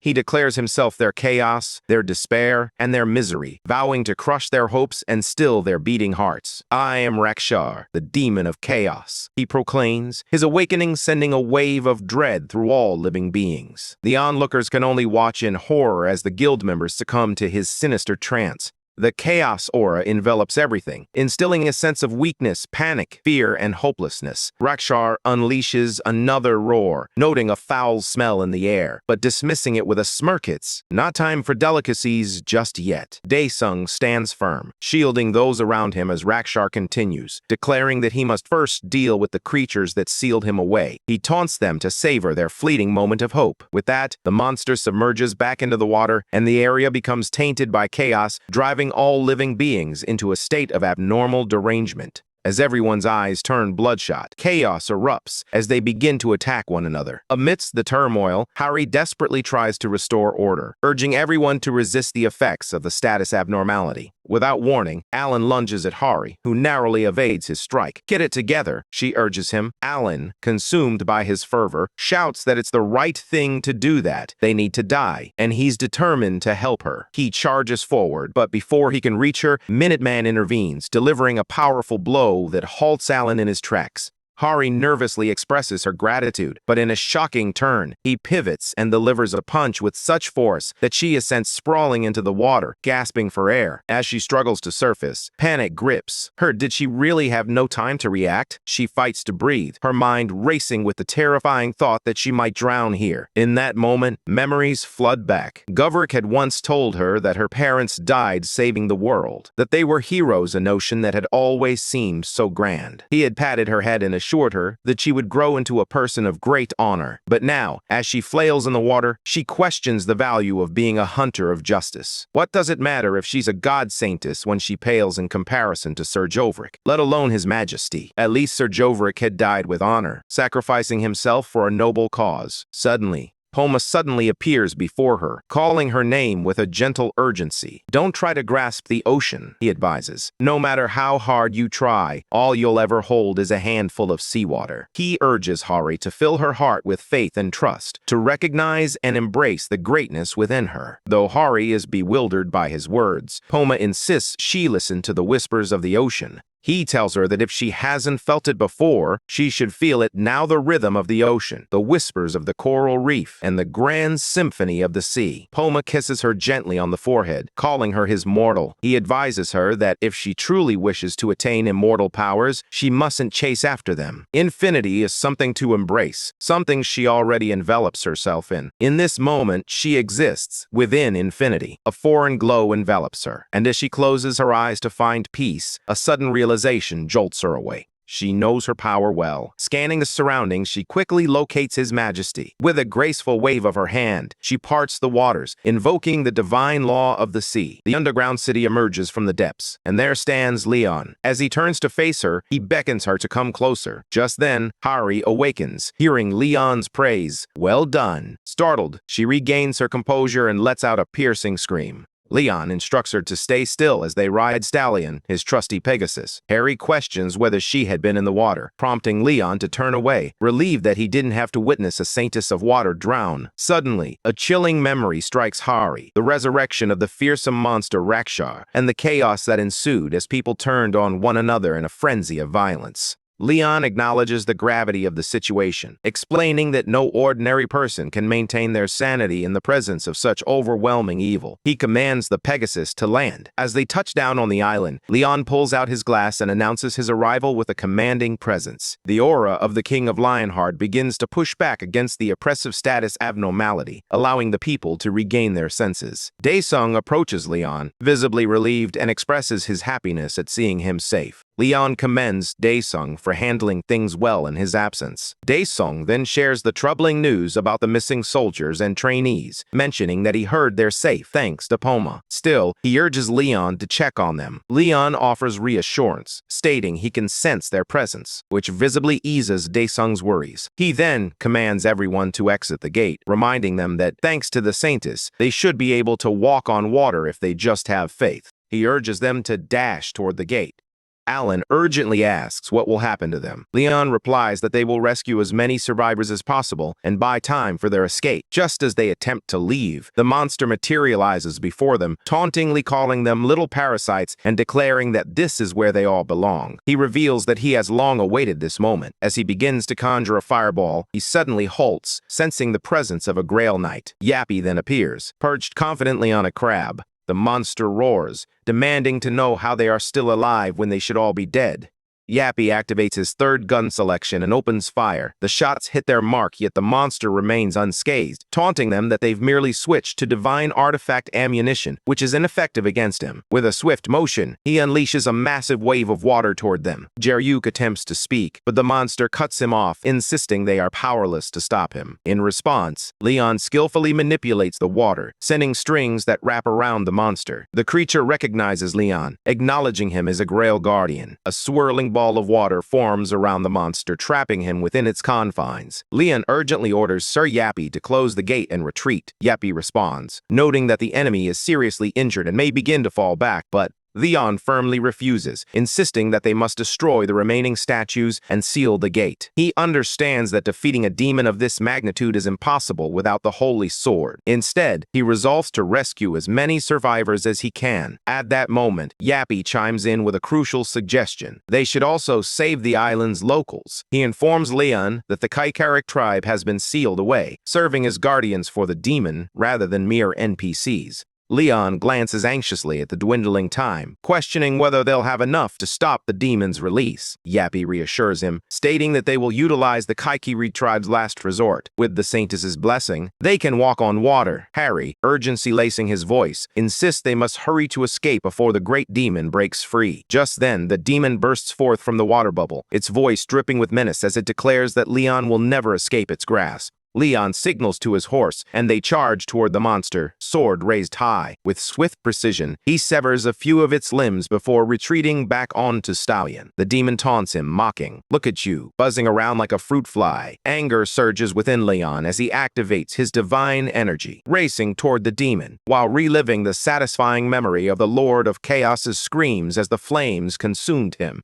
The demon retorts that he can eliminate Leon before Leon has a chance to strike. Suddenly, massive crab monsters seize the demon's remaining limbs, leaving him thrashing in a desperate attempt to escape. Seizing the opportunity, Leon unleashes a powerful attack, invoking divine punishment with the flames of war. His eyes blaze with a fierce intensity as he proclaims, "Let there be glory to Lionheart's name." Leon readies his attack, channeling divine punishment and the flames of war, as the demon screams his name in agony. The knights stand frozen in horror, grappling with the reality that a human could wield such immense power. "We don't have much time," Leon urges, his voice cutting through their shock. "Hurry out of the gate." They spring into action, and Leon turns to Sir Spinay, inquiring about the status of the evacuation. Sir Spin reports that they've made 80% progress, securing both supplies and records. Leon understands they need just a bit more time, and Sir Spinay reassures him that they can hold out a little longer. Leon takes in their unwavering determination, and Sir Spinay reveals that they've been preparing for this moment for 5 centuries. Meanwhile, the demon's screams echo through the air, and language analysis uncovers a chilling message: prosperity to Craviotera. Leon commends their noble name, noting that the gate will soon close, urging a retreat. The demon, sensing an opportunity, taunts him, questioning if he intends to flee. It mocks Leon's supposed virtue of perseverance, goading him to stand and fight. With a smirk, Leon retorts, dismissing the need to uphold knightly ideals when confronting such inferior creatures. He boldly declares his disdain for green beasts and evil creatures. Enraged, the monster screams at Leon, vowing to kill him no matter the cost. But before it can act, the gate slams shut. The world is thrown into chaos following the first ever sighting of an Archduke-level demon, leaving humanity to grapple with the devastating aftermath of the great demon's rampage. This news was perceived as a harbinger of impending disaster, yet it wasn't entirely bleak. Some individuals managed to resist the mind corruption that even renowned S-class hunters succumbed to. Viewers around the globe were captivated by a video showcasing the Pantheon Guild's remarkable achievements within the gate, which went viral on YouTube. In a moment of camaraderie, the president shook hands with Leon, expressing gratitude for lifting a tremendous weight off his shoulders. The president dismisses the matter, expressing surprise at the news of 10,000 survivors. Leon counters, emphasizing that these individuals are honorable souls who have bravely battled the demon for years. Curious, the president inquires about the statue. Leon reflects that it likely serves as a territorial marker, but clarifies that its true purpose is to honor the great heroes who sacrificed their lives in the fight against the Archduke demon. He explains that the statue in the center symbolizes Poma, the divinity of the sea and waves. Curious, the president inquires about the other statues. Leon reveals that one represents himself alongside Sir Spinay, who serves as the representative of the Kirik tribe. The president is taken aback by this revelation, prompting Leon to chuckle and say, "Just kidding." The president suddenly pleads with Leon to remove his statue, but Leon counters that he shouldn't feel embarrassed by such things, especially as the leader of an entire nation. With that, Leon turns and walks away, leaving the president's assistant to trail behind. The president sighs, feeling as though a decade has been shaved off his life.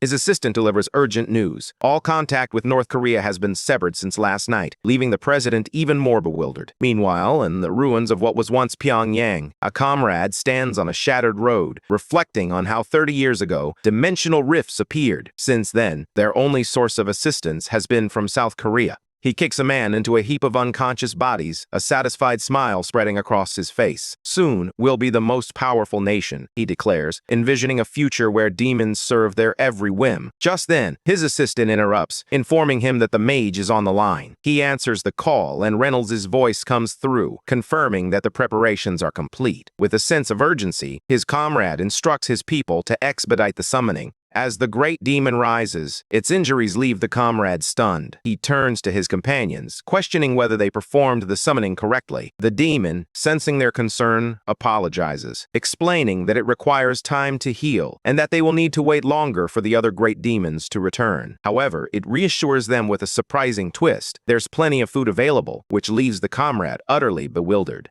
Deep within the dungeon, a red-haired girl beams at her white-haired companion, declaring that she has revealed everything and is no longer keeping secrets. The white-haired girl raises an eyebrow, intrigued by the notion that demons can traverse any gate they desire, suggesting they can be led wherever they are needed. Meanwhile, Hari calls out for Sir Yapi, as the people of Kirik diligently labor to construct their new structures.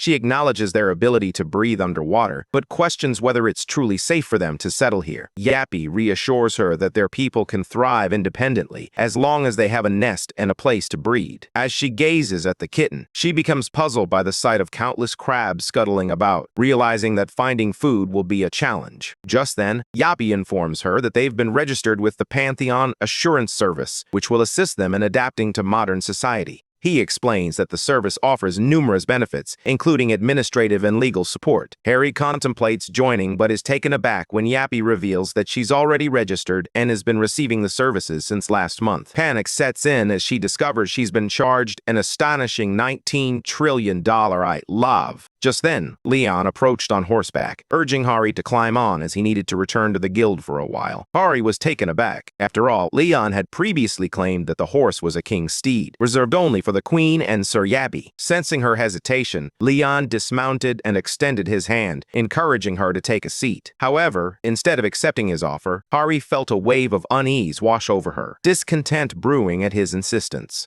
Leon presents her with an envelope containing property rights, asserting that it's only fitting for a king to grant a knight their own land. While Hari's faith remains uncertain, it's evident that the gods have chosen her for a dual destiny as both knight and saintess. Overwhelmed, a soft thank you slips from her lips. However, her moment of gratitude is cut short when Leon advises her not to behave oddly or like a servant. He doesn't expect her to behave like a noble, but she certainly doesn't need to demean herself. Embarrassed, Hari climbs onto the horse beside Leon. After a quiet ride, she finally musters the courage to ask if she is considered a noble now. Leon's answer lights up her face with joy. He explains that it's true though, in the hierarchy, she will rank just below the queen, Sir Spinne, and then Sir Yappy. She immediately calls out to Sir Yappy, teasing him for treating her like a noble, only to be met with a sharp crack of his whip. Leon casts a judgmental glance their way, unimpressed by their childish antics. Later, in the Pantheon Guild, Leon stands beside Queen Beatrice in her workshop. He learns that the experiment was a success, confirming his suspicions. Demons are indeed using gates. Leon finds himself lost in thought, grappling with the revelation since the Juju Island Gate. What he once perceived as a noble mission now feels tainted. It was never about saving the corrupted barbarians or vanquishing a righteous knight. Instead, he begins to understand that the system and its quests are not inherently good. They are merely puppets of malevolent forces seeking to manipulate the awakened. Leon confides in Beatrice that the earth is now dominated by menace stones. Despite their peculiar nature, people remain relentless in their pursuit, driven by financial incentives and other motives. With demons clearly on the rise, he turns to Beatrice, asking if she possesses the ability to control the gates as well. He's heard whispers of her power. Beatrice can indeed manipulate the virtual spaces that have already succumbed, but she admits she requires a standard of evaluation to identify which gates harbor survivors and which are infested with demons.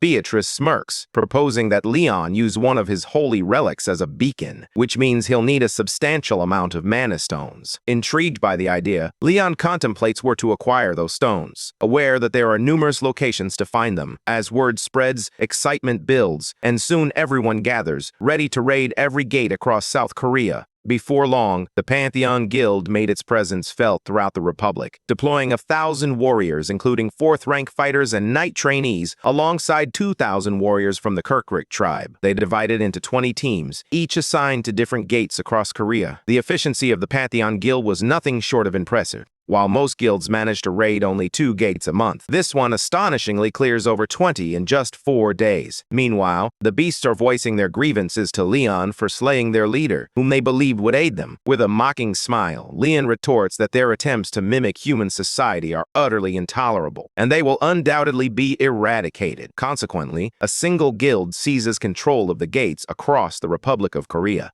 After clearing all the gates, Jin's eyes widened in astonishment at the sight before him, an array of items scattered across the ground. Yappy announced that the classification was complete, revealing a staggering total value of 38.3 billion won, with an auction price anticipated to reach around 12.7 billion won. This fortune would ensure their comfort even after opening a gate. Leon then turned to the group, declaring that this time, the gate clearing would be undertaken by a select team of elite warriors. He also decrees that all information regarding the operation must remain confidential, forbidding any reports to outsiders. Jin and Harry are instructed to keep this secret from the association as well. As long as Leon poses no threat to the nation, everyone is content to let him be. Standing at the center of a glowing magical array, Leon prepares for what lies ahead. With the sacred sword in hand, Beatrice begins to chant a spell, focusing on the coordinates that will guide their next move. Everyone watches in awe as streams of energy converge, and suddenly, an artificially created gate materializes before them. The sight is nothing short of astonishing, leaving the crowd in disbelief. However, Leon stands impressed, while Beatrice can't help but smirk at the astonished expressions around her. As they step through the gate, they find themselves on a chaotic battlefield, where numerous warriors are already locked in combat. Suho rushes to assist Jae-hyuk, his gaze darting around in confusion, trying to make sense of the tumultuous scene unfolding before them. Leon senses that something is wrong with the gate. Once again, the warriors find themselves scattered. Suddenly, a deafening roar echoes through the air, and a massive army of orcs comes charging at them, weapons drawn. Just as the orcs prepare to strike, a knight named Babel leaps into action, deftly dodging an attack and swiftly dispatching one of the creatures. He turns to Jae-hyuk and Suho, urging them to stop standing there like statues. This is a battlefield, not a playground, he admonishes, rallying them to fight back. With a respectful demeanor, Babel kneels before Leon, but Leon swiftly identifies him as Valterix Shredder, a company commander. Undeterred, Leon presses for more information about their surroundings. Babel explains that they are in the heart of the Ryam Valley, currently in the midst of transporting Sir Zarya's holy relic. As Babel speaks, realization dawns on Leon, his mind racing to piece together the gravity of the situation. The moment has passed. Zarya of Twilight, the Grail Knight of Dreams and Death, has failed in his final mission. In the wake of Babel, Leon is consumed by regret. He wishes he had gathered more information during his time in paradise, believing it might have made a difference now. Yet he understands that what's done is done. His focus must shift to grasping his current situation more clearly.